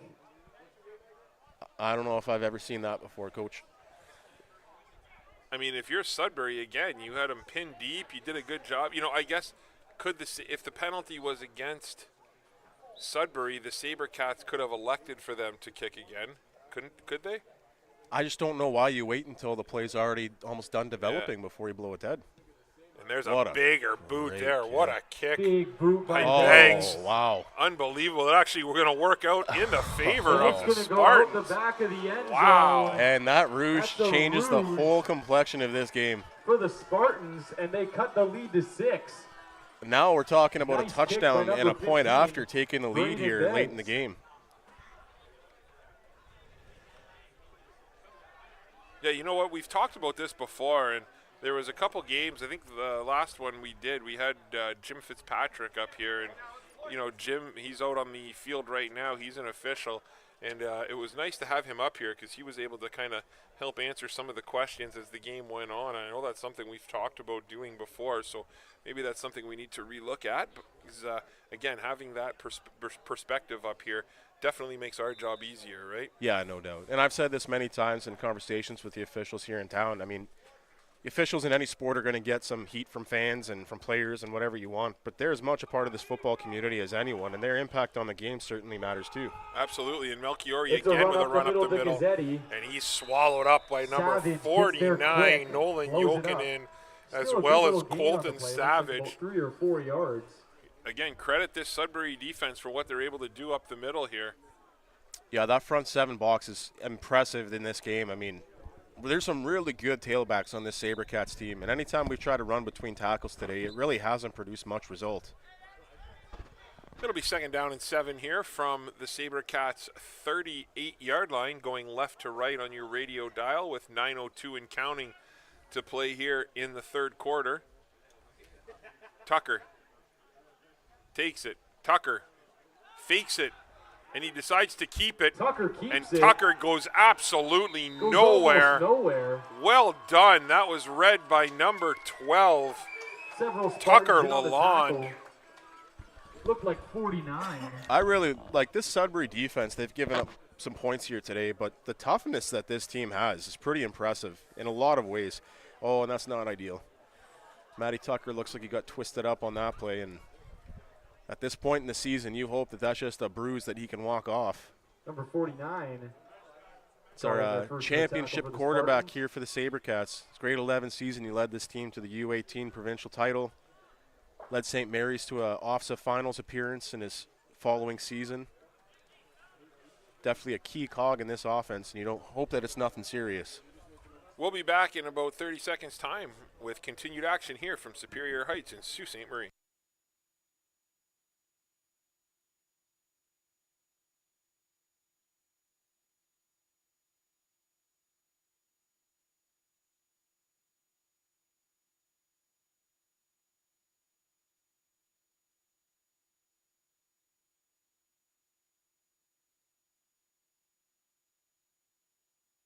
Nice to see Matty be able to jog off the field, so I'm sure we'll see him back out there. It's going to be 3rd down and 6. Cochemilio and the punt team. come out. Cochemilio on to punt this one. Nice snap. Cochemilio doesn't get all of that one, but took a nice bounce, and that's going to be a 25-yard punt. It's going to be out of bounds, and it'll be 1st down and 10 for the Spartans from their own 50-yard line.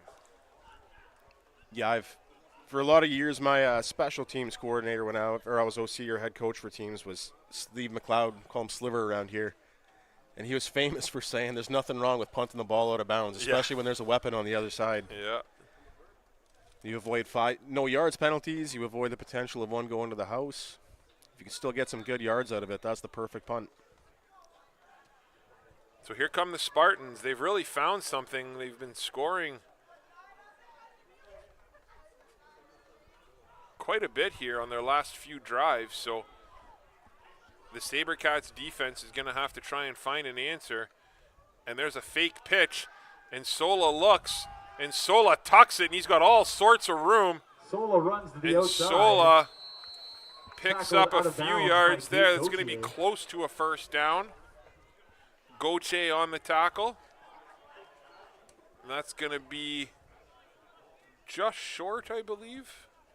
It looks like 2nd and 1. Yep, 2nd down and 1. Oh, this is a big drive for Sudbury. I mean, coming into this half, it felt like the momentum was all on the Sola Sabercats gets it up side. for Well, the that's 1st completely down, flipped now Spartans. at this point in the game. And if Sudbury can strike here, we're in for one heck of a classic in this northern battle. Oh, they did give him the 1st down. I'm sorry. So 1st down and 10 for the Spartans. Quads left here. Mizuchin. He's on the left side. Sola looks to his right. And that pass was knocked down, and it's intercepted. And it's picked off. Sola Jackson airs it out. Kinnunen takes it. Intercepted And nice by job by number Sola. 27, Jackson But I wish I Kinnunen. saw who got a tip on that one. We're going to have to ask Jay Nice in the play by studio to Kinnunen. see if he Good can run notice back that. too. But Sets up that 1st ball down, was Sabercats. deflected by a defensive Right around lineman. the Spartans' And that went 20-yard right line. into the hands of Kinnunen. And that's a huge interception again. Well, that's another one of those moments that just changes the whole momentum feeling of this game. 3rd interception today, and it's been interceptions that have made the difference between the scorelines so far. And that was knocked down by Aiden Wanch, number 50, thanks to Jay in studio, who said number 50 got his hand on it. And he Tucker just, and the Sabercats just got enough of that football to kind of throw it off its 29-yard trajectory. So here comes Tucker. He's back in the game. Tucker takes it. He looks to his left.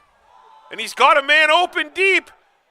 And it's caught for the touchdown. There is a flag on the play. We'll have to see what it is. But Ren Levesque with an outstanding catch. We're going to have to see the flag here. I think a receiver might have jumped a little early. Nice pass. We'll have to see here. By the Sabercats. Yeah, legal False procedure. start on the Yeah. offense. Oh, man. It's going to be a false start. You know what, though? Going back to Ren Levesque, back. what a great talent you have on that guy on your team. I mean, as a running back, he's kind of buried behind Gazzetti and Melchiori in the running back depth chart. But kudos to this offensive coaching staff for realizing they have a guy, and they're trying to find new ways to get him involved in this offense. And he's made a couple of plays from that wide receiver spot here today. Unfortunately, that one won't count, but just a sign of their plans for him moving forward this season. Ren is an outstanding athlete. The kid can play anywhere on the field. He's a yes coach, no coach kind of guy. A huge fan of Ren Levesque. I had, coached him at St. Mary's, and just an outstanding athlete. Tucker here now, first down and 15. Takes the handoff, fakes the handoff, rolls to his right. Tucker keeps it to the outside. Oh, makes a guy miss, and he goes down. Tries to slip another one. Oh, and I think he's getting I don't know if it's a cramp. That's the same leg he was nursing earlier, and I think he just twisted it a bit. Looks like a cramp, right? I mean, the way he's grabbing it, and yeah, that definitely looks like a cramp to me, but let's hope that's all it is. We'll be back here in 2 minutes' time with continued action from Superior Heights here in Sault Ste. Marie.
the right.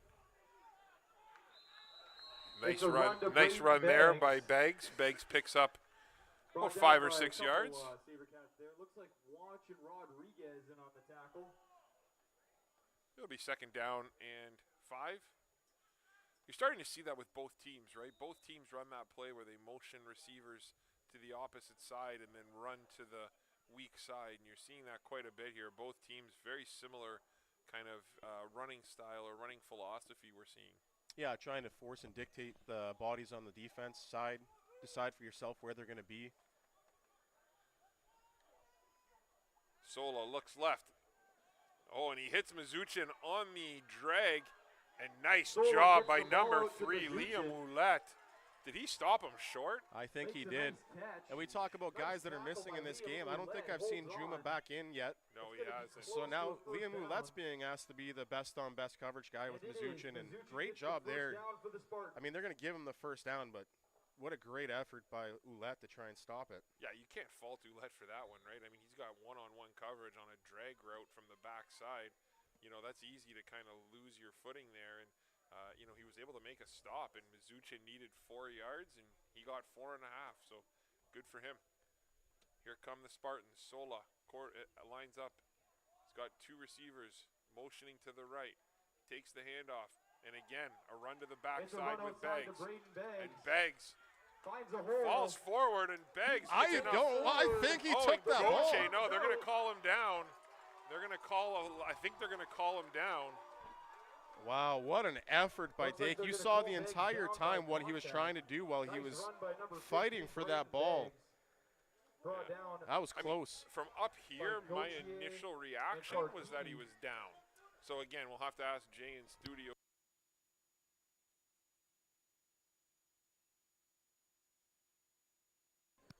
I mean, from where I saw it, I thought that ball was already coming out as they started to go to the ground, but it's really hard for the official to see that. Absolutely. So here we go. First down and 10 for Sudbury. There's the snap. Sola takes it. He's looking deep. Sola Oh, drops and what back. pressure. Rodriguez Oh, is my all goodness. over. How does he get out of that? He Oh, and gets what a away. block. And nice tackle on the outside by Finally brought Kinnunen down yet again. by Kinnunen. But my goodness, Nice that tackle could by have been a Jackson loss of Kinnunen 10 behind the line of yards. scrimmage. And Sola turns it into, Good pressure there by the only a whole loss D-line of for the 3. Sabercats. Again, a loss of 3 or a loss of 4 isn't great, but considering what could have been, that's a heck of a play by Sola. I know we said it before, Coach. I'm having so much fun in this game. This is one of the best battles of the North we've ever had here. So many good players. Sola's shoe fell off, so he's trying to do his shoe up right now. I don't think the ref saw that because I know the ref, had he seen it, would have given him a couple extra seconds, but it looks like they're going to be able to get this play off with no problem, so that's good. Some confusion here in the backfield, so Yeah, that's a time clock Yeah. violation. I know. I think they called the Time timeout. count Oh. against the Oh, no, Spartans. it is a time Gonna count back 'em against up the Spartans, 5, so and yeah. they'll go 2nd and 19. I didn't even see the flag come out.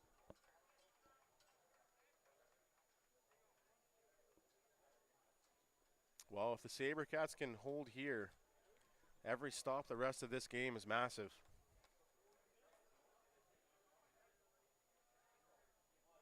So we're looking at second down and 19 yards.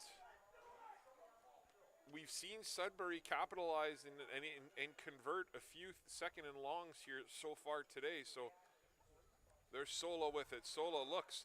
Sola with a throw and a catch. Is that caught? Sola airs it Oh out my over the goodness, I don't middle. know if he got I'm- that or not. yeah, Oh, and they're Nelson. calling incomplete from the back Ball judge. hits the ground. It's incomplete. Great effort, though, on that.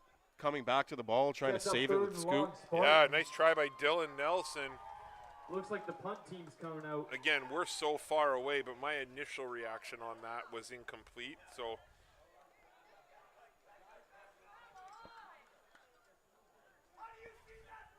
again, if we see something and the refs call it, then the refs are absolutely right. Mm-hmm. If we see something and the refs don't see it the same way, they're still right. But I mean, Right, at so, the yeah. end of the day, too, like Yeah. those kind of plays are inches and seconds, right? And like for all we know, if Mr. Fitzpatrick back there saw underneath the arms from that angle that he was at. 100%. I thought it was the right call all day. That was my initial reaction. Nice So boot. another Goes out of outstanding bounds at the kick. 14-yard My line. goodness, number 15 Beggs with another outstanding boot. And that's going to pin them inside the 15-yard line. So it'll be first down and 10 for the Sabercats from the 14-yard line. Well, this is the type of drive you have Matty Tucker back out there. You're hoping that he's 100%, but in the event that he's not, you know, this is the type of drive where it's nice to have a guy like Gazzetti where try to make this a Gazzetti drive. Get him moving in space and motion, maybe in some screens or, you know, some receiver positions. Just try to do something to get him the ball without having to go up the middle. For the Sabercats offense. That was a big defensive stop there for the Sabercats. You know, credit them. They needed a stop, and they were able to get one. So now let's see if the offense can, you know, thank them and reward them for that and just give them a little bit of a break. And here we go. Tucker, again, on the quarterback keeper. Tucker falls forward for a gain of 7, we'll call it. 7 yards on the play, maybe 8. Second down and 3. What do you think of the play calling? You know, you got a quarterback who's already beat up, and you're giving him the ball to run.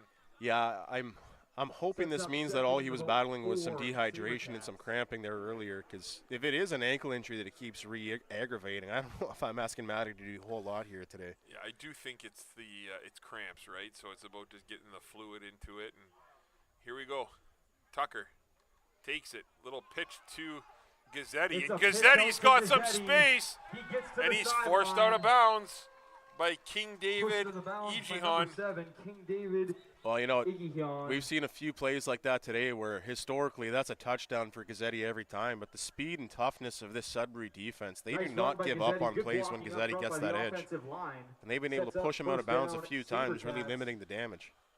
Yeah, you know what, we've seen Sudbury get to within a score a couple times here, and then the Sabercats have been able to answer, right, and extend that lead to a 2-score lead every single time. So, again, Sudbury looked like they were starting to make some headway and, you know, with a chance to possibly take the lead, and the Sabercats defense stepped up huge. So remember that drive and see if that has any impact. As Gazzetti now again takes it, and Gazzetti's brought down by number 74, Alexander Sawchuk. Like we got a flag on the back corner there. I think unnecessary roughness for either. I don't know which player it's going to be, but an old lineman and a D lineman got tangled up at the backfield. A couple other Spartans getting in on there. Number 69. They're calling a hold, it looks like. Boston Bobby. Calling a hold from the back judge. Well, the O lineman and D lineman did end up pretty far downfield. I just didn't see what it was that the tangle up was. First down and 20 it'll be here for the Sabercats.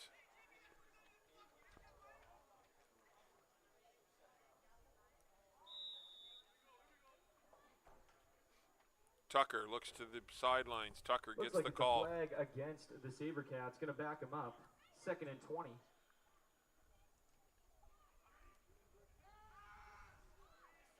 Tucker looks to the outside. He hits Gazzetti. Oh. And Gazzetti makes some guy miss. And he breaks a tackle. Again, what a job by number 23. Andrew Dory able to stop that. 23.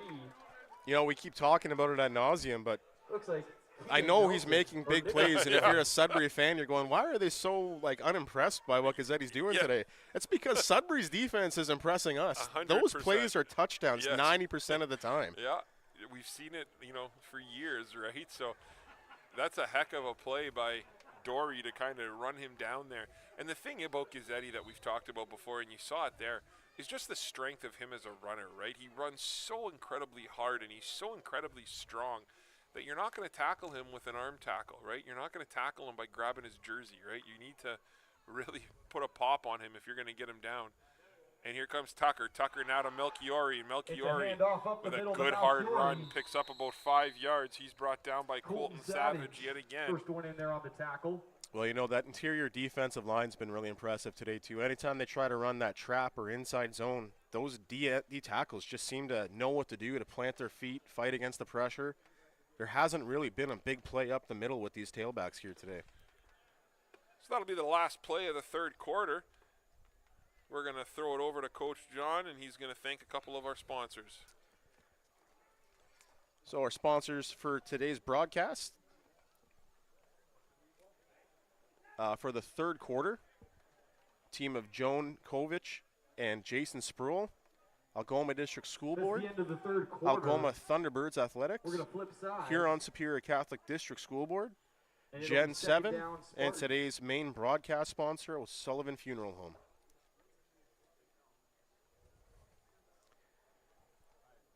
Oh, still just a 6-point game here going into the final quarter. Sabercats marching. You know, I've said it a couple of times here tonight. If you're a big fan of this Battle of the North rivalry, this is going to be a classic, I feel like, at the end. And every momentum swing just feels like such a massive moment in this game. It's just an exciting game to be a part of.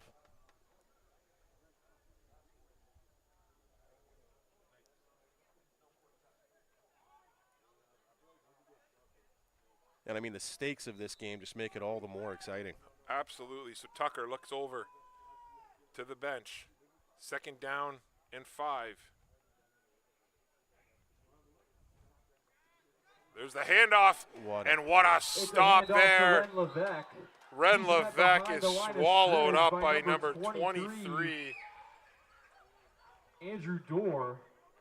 Andrew Dory again with a big stop. That was a big drive by Dory. Dory Nice makes a tackle there touchdown-saving for the tackle Spartans. against Sets up Gazzetti, third and then about Dory 13 makes that for the stop. Sabercats. But what's significant about that is, again, right, the Sabercats had second down and 5.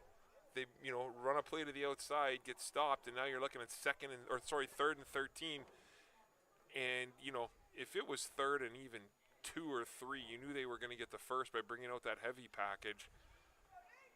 Second down and 5, I'd almost be inclined to run that heavy package for 1 or 2 plays, right? Even beyond that, if you're 5-6 yards further up, we've seen Cochamilli hit a field goal from that distance. Now he has to punt.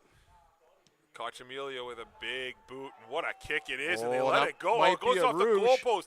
That's so unfortunate. Why is the play not blowing dead? Cochamilio's punt. Why was that not goes off the Yeah, I'm not goalpost. sure. So that goes off the goalpost. Fielded by number The play 18, should have been Dylan blowing Nelson. dead, and then the Tackled ball by gets number put 27, on the 20, Jack no? Yeah, Kinnunen. I believe you're right. That's unfortunate luck there. If they're, Good punt by Cochamilio. we'll see if the refs kind of get together and figure this one out. I'm sure they will. Yeah, and we'll see if our friend official James Corelli is listening, and maybe he can send us his thoughts.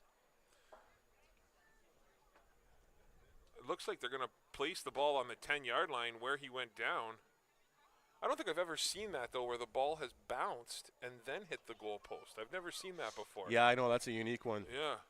And just going back to earlier. Just going back to earlier when we were asking what happened on that one kickoff where the kickoff was re-kicked because of the whistle. Our friend Mr. Corelli did send us a text, and he said anytime there's an inadvertent whistle, there has no choice but to re-kick on that play.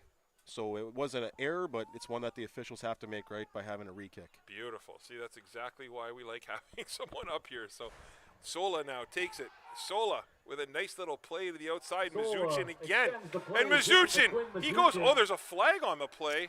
Yeah, I wonder We'll if have it's to see Brought what down that by is. number I wonder if it's Leah holding up the Boulette. field. There is a flag on the play. Regardless, that will be a first down.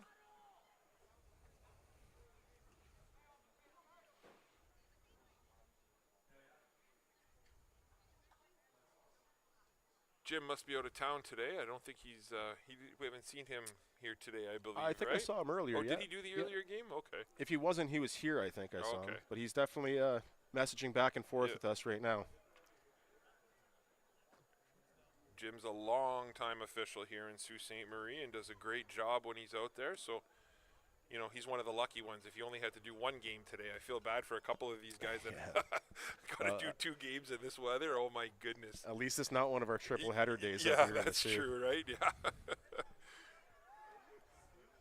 I feel like everyone in the football community is drained at the end of Oh, the triple yeah. headers. Yeah. So here come the Spartans. They're going to take over first down and 10 from their own 47. They're going to hand it off again to McLaughlin up the middle. And that's a better job by the It's a Sabercats handoff defense. to That's a number gain of 22 4. for the Spartans. So it'll be second Mason down and McClellan, 6. brought down by number 93 for the Sabercats, Miguel Bedard. Miguel Bedard, a commit going to Sioux College, getting a chance to put some plays in here today, and a great tackle by him there on that one. That just goes to show you the depth of this D-line. I mean, Miguel Bedard's committed to Sioux College, and he's not an everyday starter at that D-tackle spot, you know.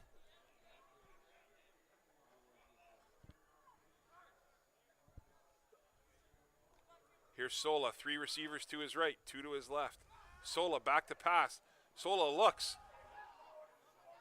And did he catch that? It no. out. Oh my goodness. Out of bounds. He might be out of bounds, but that is an incredible catch. But it is out of bounds. Hey, and you know what? Outstanding coverage too, So right? it's gonna go That's incomplete, you know, sets up as a third you know, and you're a 6 defensive guy Spartans. too a little bit. You know, as a defensive coach, you got to use the sidelines, and you saw the defender there use the sidelines to his advantage, and terrific effort by Dylan Nelson.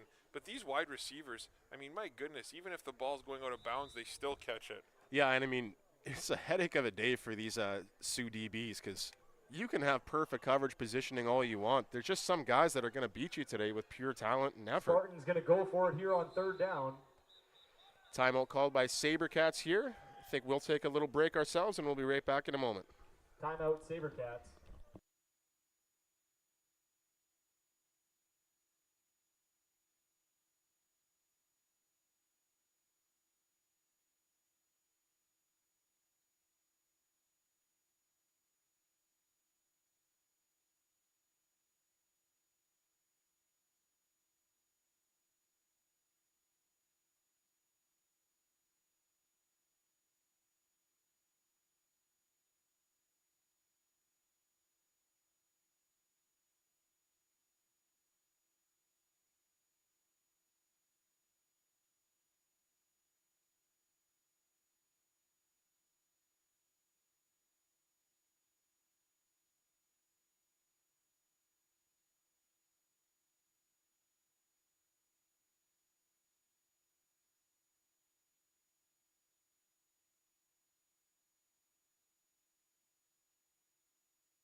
We're back here at Superior Heights, so we did get clarification on that rule because that's the first time I've seen that. So the rule goes if the ball does bounce and hit the goalpost, there is no whistle on the play. So that was why. Again, you know, when we think we've seen everything, there's always something you don't see, right? So, and people will have a lot to say about officials here and there, but just goes to show their depth and knowledge of their rule book as well to be able to know that in live time, right? Absolutely.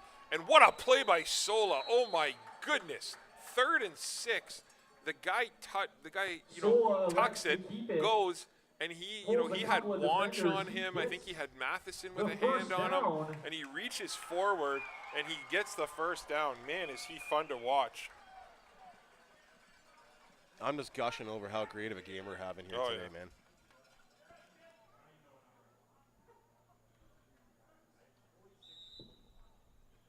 So yeah, just to put the finishing touches on that. So if the ball does hit the goalpost in the air, it's blown dead.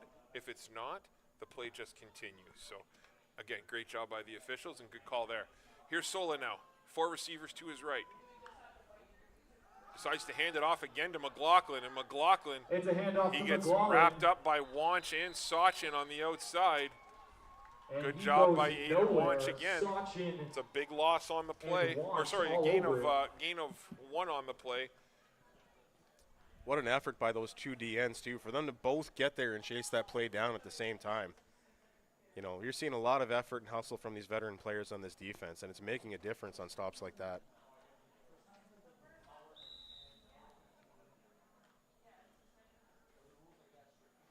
And I said big loss because I felt like McLaughlin had an opportunity to get some pretty significant yardage there, and that was just a nice play by Wanch.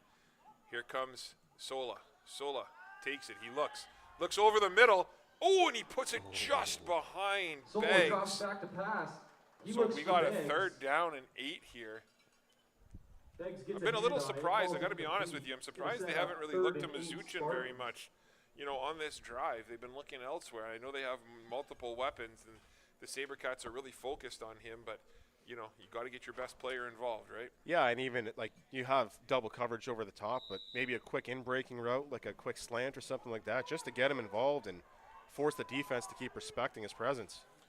3rd down and 8.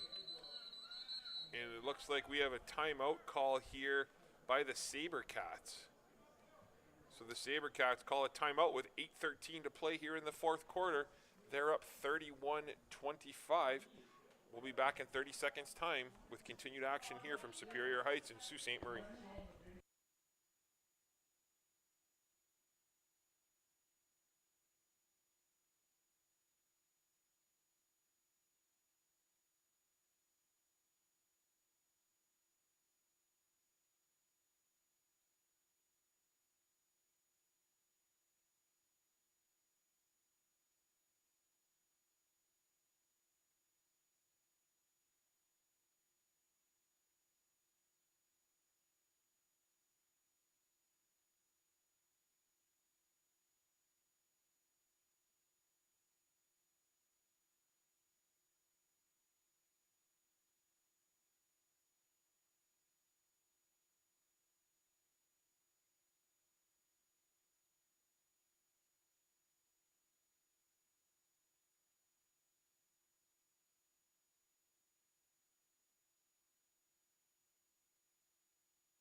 For this, it'll be 3rd down and 8.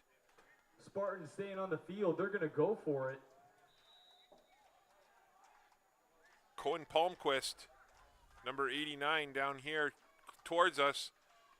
And Sola looks to Mazuchin, and what a route. Sola Oh my gets it to Mazuchin. goodness. Did you see He's that over the route he line. ran? He ran that like he was going to down, run a Spartans. fly, and he Couple just, Sabercats in on that tackle. Looks set like his Goshi, feet, Karkidi, broke and down, Bedard. came back on that comeback, and that was just a beautiful throw and catch there by Sudbury, and that's enough for us Spartans. 1st down. Yeah, well, we've seen the Sabercats really focus on trying to limit him ever since the first half, and he's gone a little quiet, but big moment. Sudbury needs a play, and what do? They go to their most reliable option, and we talked about it earlier. He just has such mature wide receiver skills for his age. Sola from the gun. 2 receivers to his right, 3 to his left. Sola fakes the handoff. He looks. Oh, a little screen pass there. It's a little screen under the middle to Nice Beggs. He play to breaks a couple Beggs. tackles, Goche runs through a defender. with the tackle. But First down, that's a nice Spartans. little play there. We haven't seen that one yet by Sudbury, and that's a gain of about 30 yards. It's going to be down to inside the 20-yard line, so it'll be 1st down and 10 from the 17-yard line. Well, this is a huge drive, as have been the last few for Sudbury, but if they can draw this even or even take a 1-point lead, the feeling of this game is just that something's going to be decided at the end of this game. Yeah. You kind of get that impression, right? Yeah. You feel like this game's going to be decided in the last 2 minutes. So 1st and 10. Sola Spartans from the Sabercats gun, 18. 3 receivers to his right, 2 to his left. He looks, he hands it off to Doyle. Doyle It's a handoff. picks to up a number couple 30 yards, for but the great Spartans. job again there by Grant Matheson and Doyle Miguel Bedard. Gets a couple yards, brought down by Bedard and Mathewson. The other interesting part about this game, just the mugginess and the heat and the intensity of this game, you just wonder if attrition is going to end up deciding this too. Which team is going to be able to hang on and fight through all the tiredness? They got a man down there, it looks like. He's just taking a knee. Brandon Beggs, after that screen pass that he ran, he was a little bit slow to get up and, toughed it out for that play, but jogging it off, and into the game comes number 80, Joshua Simonado. We've also seen quite a bit of Evan Doyle at the running back position here today too. Sola looks, quick slant, and it's just off the hands, but we Sola got a tries to flag. get the ball to number 3, Ian McDonald. It falls Yeah, and incomplete. I almost wonder if the Flag flag's come going to out the be backfield. Aston Looks like it's Sachin gonna go against the throwing Sabercats. an O-lineman into the quarterback, but I don't know if that's a penalty. It is going to be a rough play against the Sabercats. I also wasn't watching that play. It could have been extended well past the ball being gone. Yeah, again, though, I mean, discipline, right? We've talked about it all season long, so that's a big penalty. Sabercats were...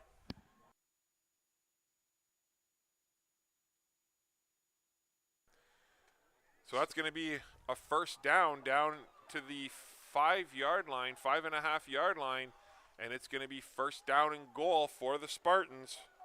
Yeah, we got confirmation Looks from like the back office there that it was a bit of an extended extracurricular unnecessary roughness well after the ball was gone in the backfield. So, again, you talked about it before. In a game this close, that's a costly penalty.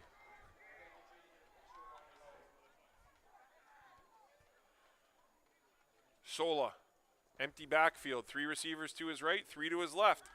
Sola looks, Sola rolls, Sola runs, and Sola's in for that touchdown. Touchdown, Spartans.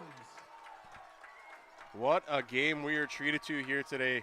This battle of the North for the top spot in the East Division, the Double A, under 18 Double A. We couldn't have asked for a better rivalry game in this kind of stakes. Another player down for the Sabercats. Yeah, and that's Sachin. He's been battling through, being banged up for the last couple of drives. Looks like he's okay. It's a big extra point here. Beggs, who was shaken up earlier, back in the game. Has that been 3 plays, though, since he went out? I wasn't watching. I wasn't keeping track. Doesn't feel like I don't think it has been. I mean, extra points count as a play, right? Yep. We're going to have to go back and take a look at that, but either way, the Sault Sabercats take their first lead of the game. Well, you know, about a quarter ago when that Rouge went out the corner over Gazzetti's head, we talked about how that might end up playing a factor in the final moments of this game, and it's turned out to be the leading point now, the difference in this game. No question. So with 6:10 to play, the Sudbury Spartans, with an unbelievable comeback, jump out to a 32-31 lead.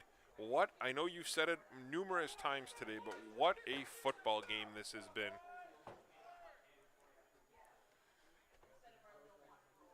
I don't know if I ever remember a game between these two teams where there's so much implications that come from the result of this game, like a division win, you know? I mean, well, we've called Sudbury over the years, and you know, we've seen this team grow, right? We knew they were a really young football team for the last couple of years, but they were still able to compete. They were still able to do things, and now you're seeing them come out here today, and this is kind of, you know, they've hit their potential, right? They've hit their stride, and another outstanding kick back to Melchiori.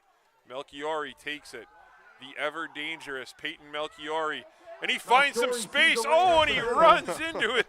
His own player. And he's saying he wasn't down. I didn't see that one. I kind of took my eye off of the play after the whistle, but Melchiori says he wasn't down. Either way, his forward momentum was stopped. So 36-yard line.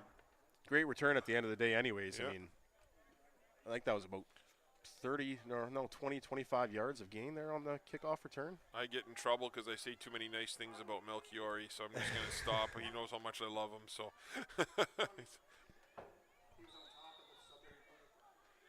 Jay in studio said he was actually on top of the Sudbury player, so. Matty Tucker at the quarterback position, 3 receivers to his right, and he rolls to his right. Tucker looks, great coverage downfield, and the pass was intended for Cochamilio, incomplete. Man, you can tell Sudbury has been ready for that play, right? Sudbury, you know, they're flowing coverage to that side. Again, it's tough to put plays in as we go, but man, if they had a play where they could rolled him out that way and then did a little, you know, throwback screen pass this way, there would be nobody. And you know what? This is an interesting drive, too. I mean, this is the first time we've seen the Sabercats trailing while being on the field for offense here today. And I think this is a moment where we're really going to start to see where the stars are on the Sudbury defense, too, if they can step up to the moment. Tucker lines up in the backfield, takes it. Tucker looks, passes it to Tucker gets the Kinnunen. ball out to Ren Levesque. Or sorry, Levesque. And Levesque. Levesque fights for some good hard yards up the middle. It's going to be close to a It's gonna be first. close It to looks a going to be first down. short by a yard. So Heavy it'll be package incoming. 3rd down and 1. I mean, at what point do the Sabercats just look at running this heavy package? Just make the heavy package the finisher. Just end the game on this. I mean, I know there's a lot of guys that you have on your starting defense playing there as well, but, you know, when it comes down to it, the Sudbury Spartans have really struggled with this formation. Well, another massive play in the long list of Sabercats big are gonna moments go in this for it game. On 3rd and short. Here we go. Karkidi takes it. Karkidi runs, and Karkidi easily picks up the first For the down. first down, he's still going. What an outstanding, Gain of about 10. what by an the outstanding Sabercats. First player down. Karkidi is, and the toughness that he has just makes him perfect for that package. And now his teammate's just trying to get him off the field because he's a little fired up after that play. So Yeah. as many might know, this year's our inaugural season for the Sioux College CJFL team, and we've already talked about quite a few of the players from Sudbury or Sault Sabercats that are going to the Sioux College, but we also have number 77 from Sudbury, Jaden Brennan coming our way, number 53, Okiki Olufuwabi, and number 55, Braxton Clark on their way to the Sioux as well in the fall. Good hard run there by Gazzetti with a Gazzetti up big the hard middle. Run up the middle. Brought down by a couple Spartans. Looks like And Savage, again, along with number 79. I think Jaden Brennan might hold the record Looks for like Josh Daniels. longest or most space between a family member watching a game, as he has a grandma watching the game from the Bahamas, I think you said, and then an uncle from Alaska, Second is and it? 4 Yeah, and then Sabercats. another uncle from Alaska. So really got both ends of the spectrum there. Tucker decides to tuck it and run, and Tucker's going to be stopped short Goes yeah. for of it. the first Looks like down. The Spartans hold him. So it'll be a big Number 3rd down 79 and on 1, the play. and just get the That's big guys Daniels out again. there. Here they come. It's worked so far. Why not? I'll tell you this, though. If Sudbury does get a stop on this jumbo package in a situation like this, I mean, Out And you comes got to the wonder, heavy right? set The for only the thing that I Sabercats. think would, kind of hinder the Sabercats here is, again, these are all their defensive studs, or a lot of their defensive studs. So these guys are tired. They've been playing a lot of football here. So in this heat, what kind of shape and what kind of condition are they in?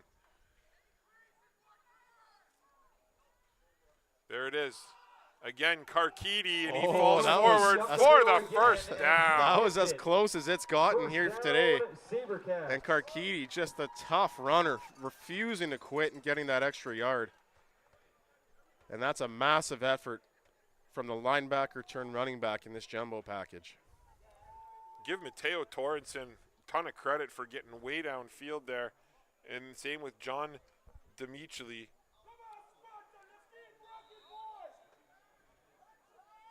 Here we go. Sabercats, 3:27 to go.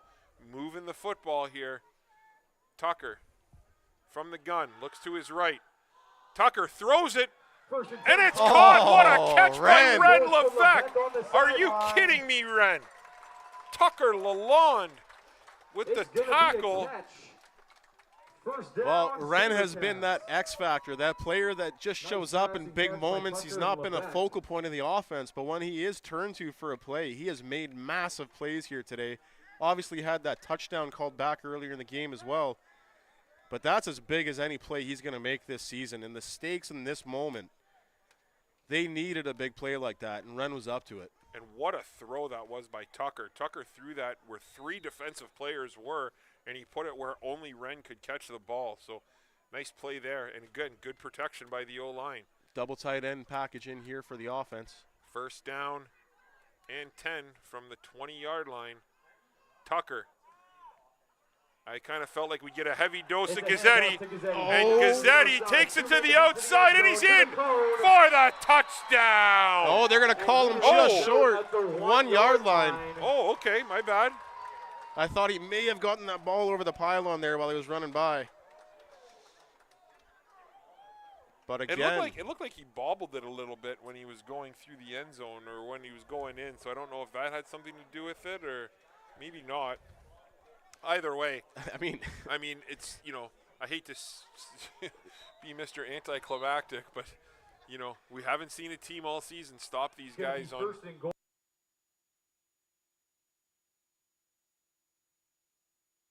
okay, So he did bobble the ball, so I don't think that had anything to do with it, but they're not going heavy. They're going their spread offense here. yeah. It's first down. Now they're out of timeouts here too. This is taking way too long. Let Gazzetti get in here, I think. Let him finish off this drive. Absolutely. And Gazzetti's there in it is. for that touchdown. What a job by the right side of that offensive line led by Connell Nice Smith blocking up front by the offensive line. to and open that Liam up. Dubois. My goodness. Gazzetti walks in. When you walk in untouched from the 1 yard line, that's a pretty good sign that your O-line did some good things here. Yeah, you better go and reward them with some kudos once you get back to that huddle because that's their touchdown scored right there. So the Sabercats are likely going to go for 2 here. Try and get it to a 7-point lead. I mean, Gazzetti scored 2 touchdowns today, but I think his average distance on the 2 has been about 3 yards, and that's not normal for Yeah. Gazzetti in a game. Usually his average touchdown Looks haul like is the about Sabercats 50 are yards. going to keep the offense on the field and go for 2. So, I mean, he's that type of player. You can't eliminate him from the game plan. You can only hope to limit him. Quads right here. Cole Rive, single coverage on the backside. Tucker looks, and Tucker fakes the throw and tries to run, and there's a flag on the play. We'll have to see what the flag is. Well, if it's against the offense, I'm declining it if I'm Sudbury. Stop short. That's a of the huge goal stop. line. There is a flag on the play. We'll see who the white cap ends up talking to here. Yeah, I was trying to get a look, but I have absolutely no idea. There was a lot of chaos in that play. The suspense, everyone's waiting for the call. He's going to talk to Sudbury's captain here. It's going to be a rough play against the Sabercats. Sabercats, so that'll be applied on the kickoff. And you know what? You want to talk about big plays. That I mean, play might make a difference. That's 15-yard field position, and Flag's going to go we against know the Sabercats. we know Cochamilio can kick the ball far. We know about his leg. But the one thing the Sabercats And have now always been Cochamilio a will little bit come on hesitant to do is kick the ball deep in situations, right? They like to kind of control what's happening with the ball, and they like to control the field position. So, it'll be interesting to see here if they just kind of let Cochamilio bomb one, try and catch them off guard, or if they're going to keep with what they know and what they've been doing and, play a conservative game here. So yeah. what would you do, Coach? I mean, in this situation, I'm probably dropping at second level. I don't want to put it in their best weapon's hands. At least if you put it second level, it's players that aren't used to playing the ball. There's a chance that they could fumble, bounce off a chest, something along those lines. I'm just trying not to give up the 6 here because now with that stop on that 2-point conversion, another 6 from Sudbury gives them the lead back. Whereas if they were able to convert that, giving up a touchdown isn't the end of the world because, we're talking about going to overtime instead of losing the game. So.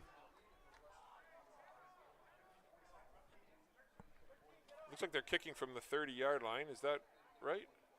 Yeah, I'm not sure. I What- thought it was if there was- unnecessary roughness was the call, wasn't And it? he pointed to and the ref pointed to his foot after, so I just assumed they would apply it to the kickoff. Yeah, I thought that should be a little further back. Because that would only be a 5-yard penalty Yeah. in that case, correct? Either way.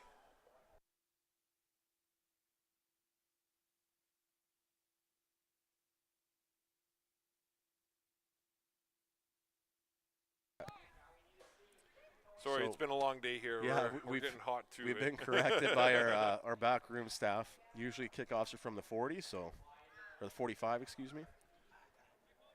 Chris Carr giving us the gears about it. Anytime he gets the chance. Yep. So, again, though, a big penalty in this situation. So Cochamilio now.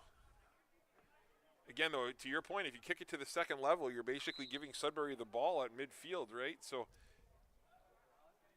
we'll see what they decide, and they let Koch, kick that one, and that's it went out of bounds. Cochamilio's Smart kick decision. is going to go out of bounds. Was that number 10? Flag comes out. No, it couldn't have been number 10. I think that might be 18. 18? Yeah, That's Dylan Nelson. Nelson. What a smart play by Nelson. I mean, lets that go out of bounds. And that's going to come up to the 40 now, is it not? Yeah. But either way, right, if you're the Sabercats, I think you're okay with that, right? You know, that's obviously not ideal unless they're going to make them re-kick. Yeah, that would be interesting. Back them up even further. Back them up even further and make them re-kick. That's what I would probably do. And I think that Beggs is going to come have a conversation with Mr. Edwards about his decision.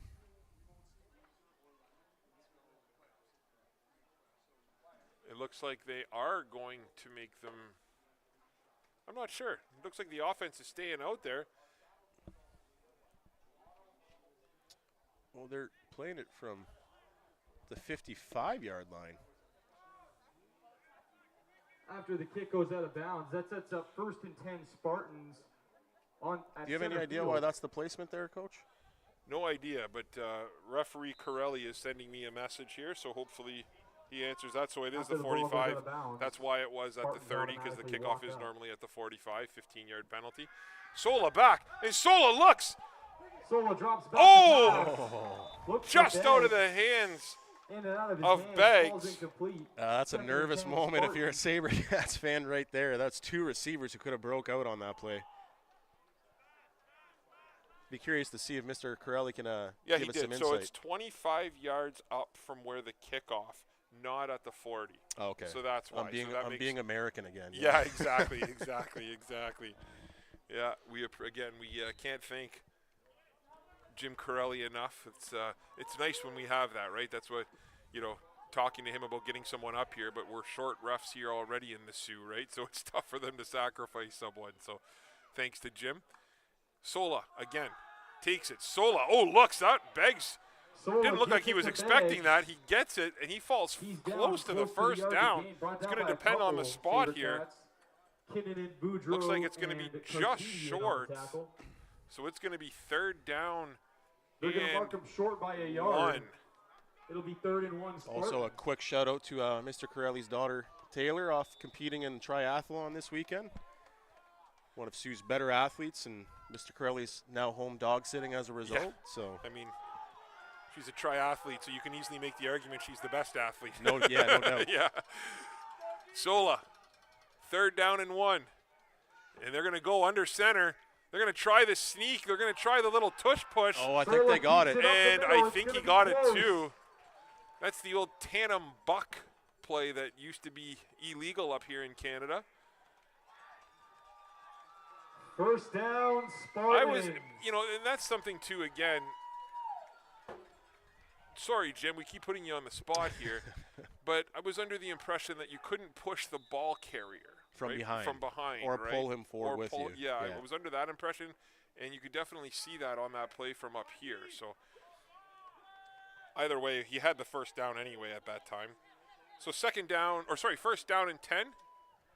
Sola now. 3 receivers to his left. Sola looks. Great coverage at the back end. And Sola tucks it. Oh my goodness. Sola with some moves, and he gets taken down after a big gain. It's going to be 1st down and 10. I've just had this feeling all game, Coach. This is coming down to the very last minute. 1:28 to play. We said it'd be settled in the last 2 minutes. It looks like it might even be closer. And you know what? Give the Sabercats defense credit there. I mean, or in the secondary anyway. The secondary had left absolutely nowhere for Sola to throw that. So good decision by him to tuck it and run. Empty backfield. They're just letting Sola cook here. Sola throws it up to Mazuchin, and it's a touchdown. Wow. Quinn Mazuchin. Calling it touchdown, Spartans. The star power in this game that we have got to see today. This is just a crazy football game. And we have a tie Unbelievable game. play. Spartans take the lead at 38 And what a to throw 37. by Sola. Sola might be one of the best quarterback I can remember seeing in this league in years. Well, we saw him come through at NASA last Yeah. year when he was a whole year younger, and you just saw the potential blooming in him even in that game and the way he was able to use his weapons and keep the offense balanced. And another year later, he's turning into quite the leader for that quarterback room. Just a perfect ball. I wonder where he's going next year. Yeah, we'd have to. If anyone We watching, got Mr. Orizetti over there. Maybe he knows. yeah, if anyone's watching from Sudbury, and this is a big play here for the Spartans to try and make it a 3-point lead. Sola looks, and he's got it on the out. That is and it's a off massive the drop. hands. Yeah, off the hands of Dylan Nelson, Looks for Dylan Nelson. and that is a huge play. What a.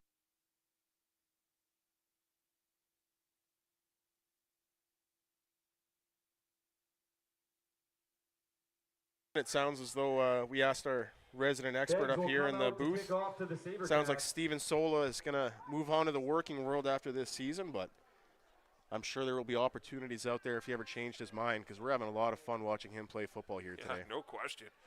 So, 109 to play, 38-37. You know, we talk about this from time to time, about how Gazzetti is almost underused sometimes, we feel like, on this team, right? And, you know, it's one of those games where he certainly hasn't been underused, but I expect, I'd be shocked if, you know, we didn't see a heavy dose of Gazzetti on this drive. Well, I'm also just going to point out here, I don't remember him returning a kickoff before now today. That's right. They're all hands on deck right now, and Yeah. if I'm Sudbury, I am telling them, do not kick the 22. Yeah, anybody but 22. He's out there for a reason right now, and it's to try and win the game. You know, and even look for a reverse if they do end up kicking it Yeah, to no Melchiori. doubt. Look for something funny, and there it is. It's going to go to Melchiori. Let's see if they Gazzetti run trailing it. He's that way. oh, Nope. No, he's going to cut up. The ball is fielded by Peyton Malchiori. Nice tackle Gets there. lane, but he's tripped I don't know up. who made the stop, but either way, It'll be Melchiori's first had a down, good game here Sabercats on the return. on the Spartans' 35-yard line. Yeah, and once Gazzetti does decide to leave, they have a great heir apparent lined up in Peyton Melchiori for this running back team. No question. So here we go. 38-37, 103 Out to comes play. Tucker and the Cats offense. I just can't help but go back to that rouge in the third quarter, Coach. I mean, it's Huge. starting to seem like that was a crucial moment in this game. First down and 10 from the 34-yard line of the Sabercats. The Sabercats need someone to step up and make a play on offense, maybe other than number 22. Tucker decides to tuck it and run. Tucker elects to keep it. That's just Jeez. a time-consuming Breaks a couple play. of That might tackles. be the hardest part of that play. Colton Tackled out of Savage with bounds another by tackle. Savage. And now it's the other ankle for Matty. Oh, jeez. Nice cramping again. He's dehydrated.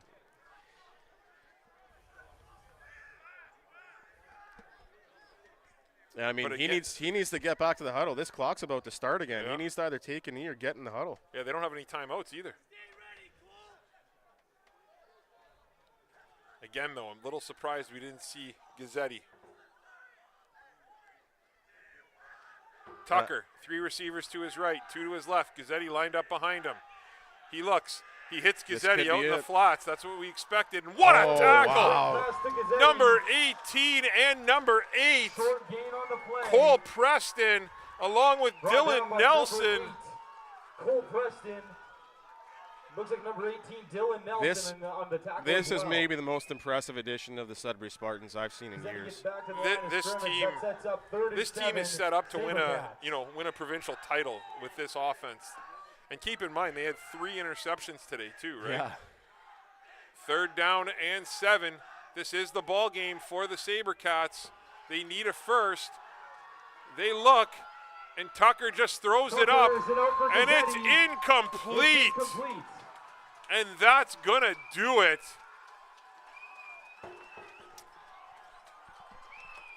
That right there, folks, is the They'll turn the division ball number over to the 1 seed Spartans. being decided. And it'll be first down. And it looks like Sudbury, you'll get to host your playoff games on the way to the championship run. What an impressive display. What an amazing classic this was in the Battle of the North edition. Yeah, this game's going to go down in history as one of the better games, arguably in this division's history, right? I mean, you got to think the Sudbury Spartans were down by almost 3 scores at one point, and they were able to battle back. They trailed for much of this game, and they didn't take the lead here until late in the fourth quarter, and that was their first and only lead of the game, and it turns out that's all they needed. So, kudos to both teams. Kudos to both coaching staffs. This was a heck of a football game to watch. And Beggs just takes it, wraps it up with 2 hands. Beggs is going to go down. So, the Sabercats could potentially get the ball back with... Cats are going to call their first timeout. Oh, the Cats do have timeouts left. I thought they used them. I thought they used both of them in a half already. Yeah. Could have been wrong. But, just the star power on both sides of this game. Like, there's just so much young talent in the North right now. It's just such a fun game to be a part of. Do they have Sola playing defense? Or no, they're on offense right now, obviously. Yeah. So, but again, the Sabercats do have a shot to get the ball back here, right? So there wouldn't be a ton of time left. There'd be under 10 seconds, but they have a shot. And if you have Gazzetti, all it takes is one play for it to go all the way. And you don't want to, again, we don't want to talk about it too much, but if you attempt a field goal and it's a missed field goal, that's a lot of space out there, right? And if you punt for the Rouge, it could be a lot of space out there. So, you wonder if Sudbury's going to run the ball here, but it looks like they're going to just either throw it or they're going to run with Sola, and they're going to run with Sola. Sola's going to keep it to himself. Oh, and he has lots of room, and he cuts it up the middle. Oh, my goodness. And Sola takes it to the house, and that'll do it. Exclamation point. My goodness. And the athlete that man is, he just did a backflip in the end zone to celebrate. How are you telling me that kid is not going to play football we need to next talk year? to that young man after. Yeah. At the very least needs to be playing in the OP5 or something. I mean, or what's he going to do? Go play for the Sudbury Spartans in the Power 5 conference after this? Yeah, I mean, you needs can't to do something. You can't tell me this is his last season as a quarterback. No, what a freak athlete. Yeah.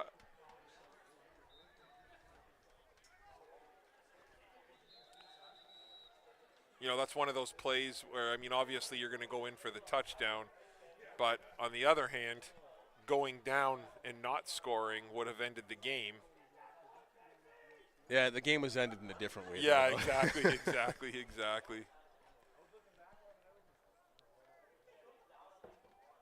I mean, this is a big extra point, though. Yeah, I mean, that will get you to... That's my point, right? Yeah, that'll get you to 8 points. That's my point, right? Like, this game is not over.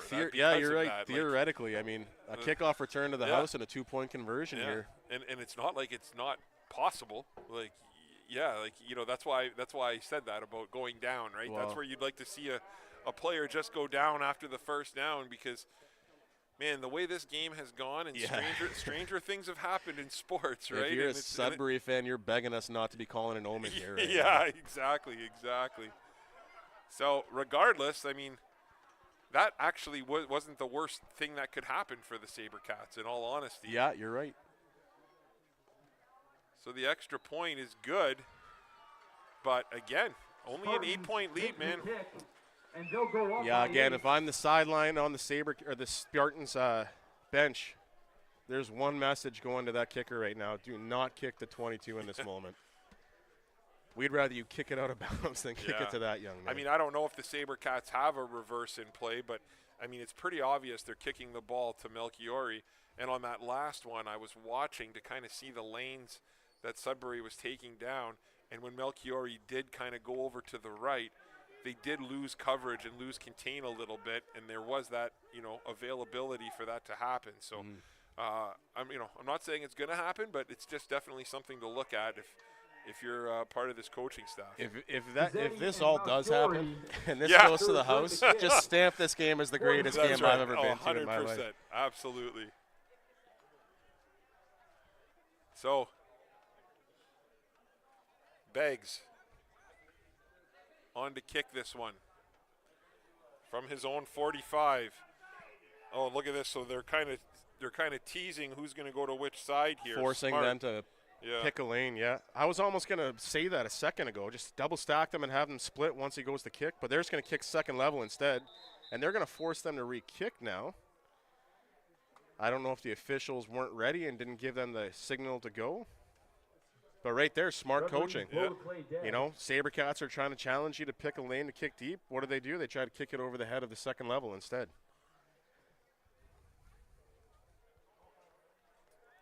This is a game plan you would call risk mitigation. Yeah, absolutely.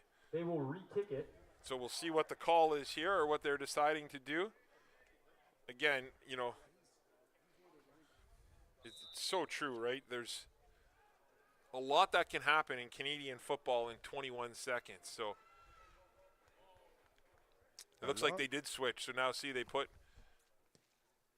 Yeah, just going to kick over the head of the They second don't want level. that to go out of bounds, though. It's still better than letting 22 return That's it. true. Though. That's true. The But no Sabercats time had off the bounce out of clock either, bounds. though. Yeah. So I don't know, man. 40-yard line. They need a touchdown with 21.1 seconds to go. Not to sound like a broken record, but if they don't give Gazzetti the ball here, You know what?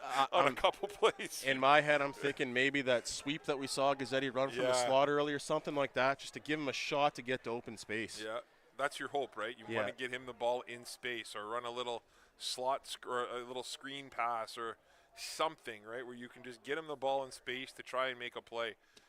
And, I mean, if that moment ever came where he saved this game, that's one of the most legendary last moments or near last moments you could have in a Sioux Sabercats career. And see, this is the thing, though, right? In a defense like this, when teams are going to come out and run this, they're almost running a cover. Well, they're not almost. They're lined up in a cover 5 right now. 1st and 10, Sabercats on the 40-yard line. You know, you want to run the ball, right? Give Yeah. them some space. This is what you want. Oh, now they're bringing their guys up a little bit. Okay. Tucker takes it, and exactly what we said. Try and get it to Gazzetti in the flats. Tucker gets the Flag ball. on the other side. And he's pushed Gets out the of first bounds. down, runs out of bounds. We'll see what the flag is. That's a At the nice little play, 53-yard right? line. That's what you want. Pick up 15 seconds 10, on the 12 clock. yards. And, I mean, it only resulted in a first down there, but it opens the opportunity and Oh, it's potential. a false start on against the Sabercats.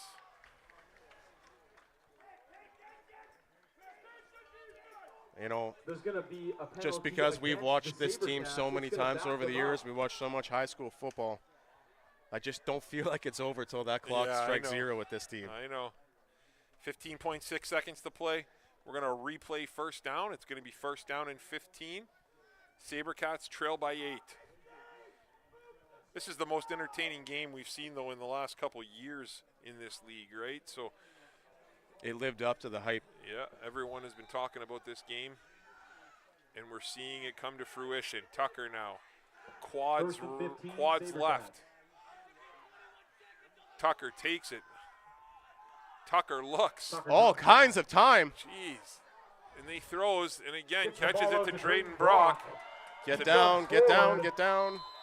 Oh, and that's And unfortunate. that's going to be a 15-yard Oh, penalty no, on do top. not. Oh. Flags No, it's fly. going to be a, I think it's going to be a, Brock goes I down think at about both, the 55-yard line. again, discipline's a big deal. But I thought the original Oh, call, and Drayden Brock's a little woozy after that play. I thought the original call was actually going against Sudbury, which would have tacked on 15 yards. But then a lineman But comes then in and tosses a but guy then at the end. another guy comes in, and that, again, I'm not sure if it's going to be offsetting. That was just my initial reaction. And I think maybe we'll just take a quick break as they figure out what's going on with Drayden Dare on the field. Sounds good. We'll be back.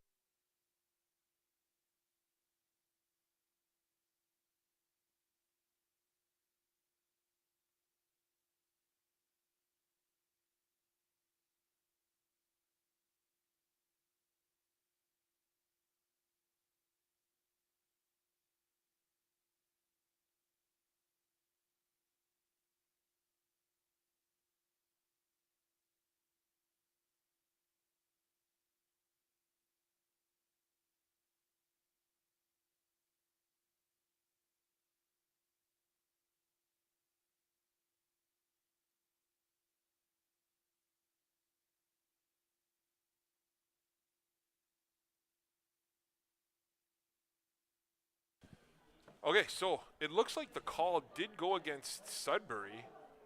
So they're going to move up 15 yards. Oh, my goodness, Johnny. Looks like we're going to That's get a big Oh, my win God. here They're calling against the both of them Spartans. against Sudbury. So it's That going to be a 30 is yard. a Wow. It's going to be 25 Wow. yards. That is a potential game-changing Sets up decision first right there. and 10, 5.3 Sabercats seconds on the left to go 30-yard now line. from the 30-yard line. Unbelievable.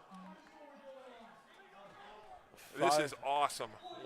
This might be it, though. This This is- clock might run down on this play. This will be probably the last play of the game.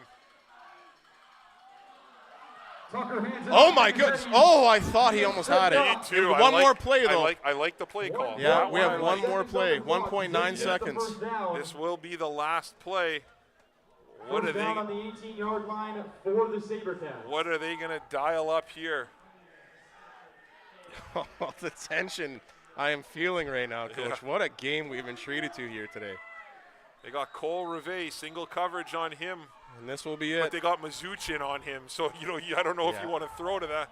They put their best receiver against Cole or against Mazuchin, and they're rolling out to his side.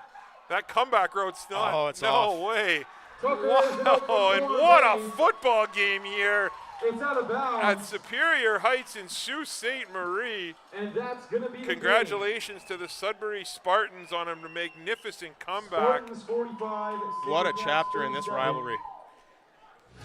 Great game by both. This was a classic. We thank everyone who is here with us on the broadcast listening to it. This was a fun game to call. Absolutely. We thank everybody for tuning in. I'm Tony Bonifero. John joined alongside Johnny Booth, Jay and Shaw Houselander in studio, and Chris Carr on a chair. We'll be back in a couple weeks' time, or is this it for the season? I think that they're going to be This on the is road it. now Yeah, for this the is it playoffs. for the season. So we thank everybody for tuning in and supporting youth athletics here in Sault Ste. Marie. And we wish everybody a great rest of the summer. And we'll see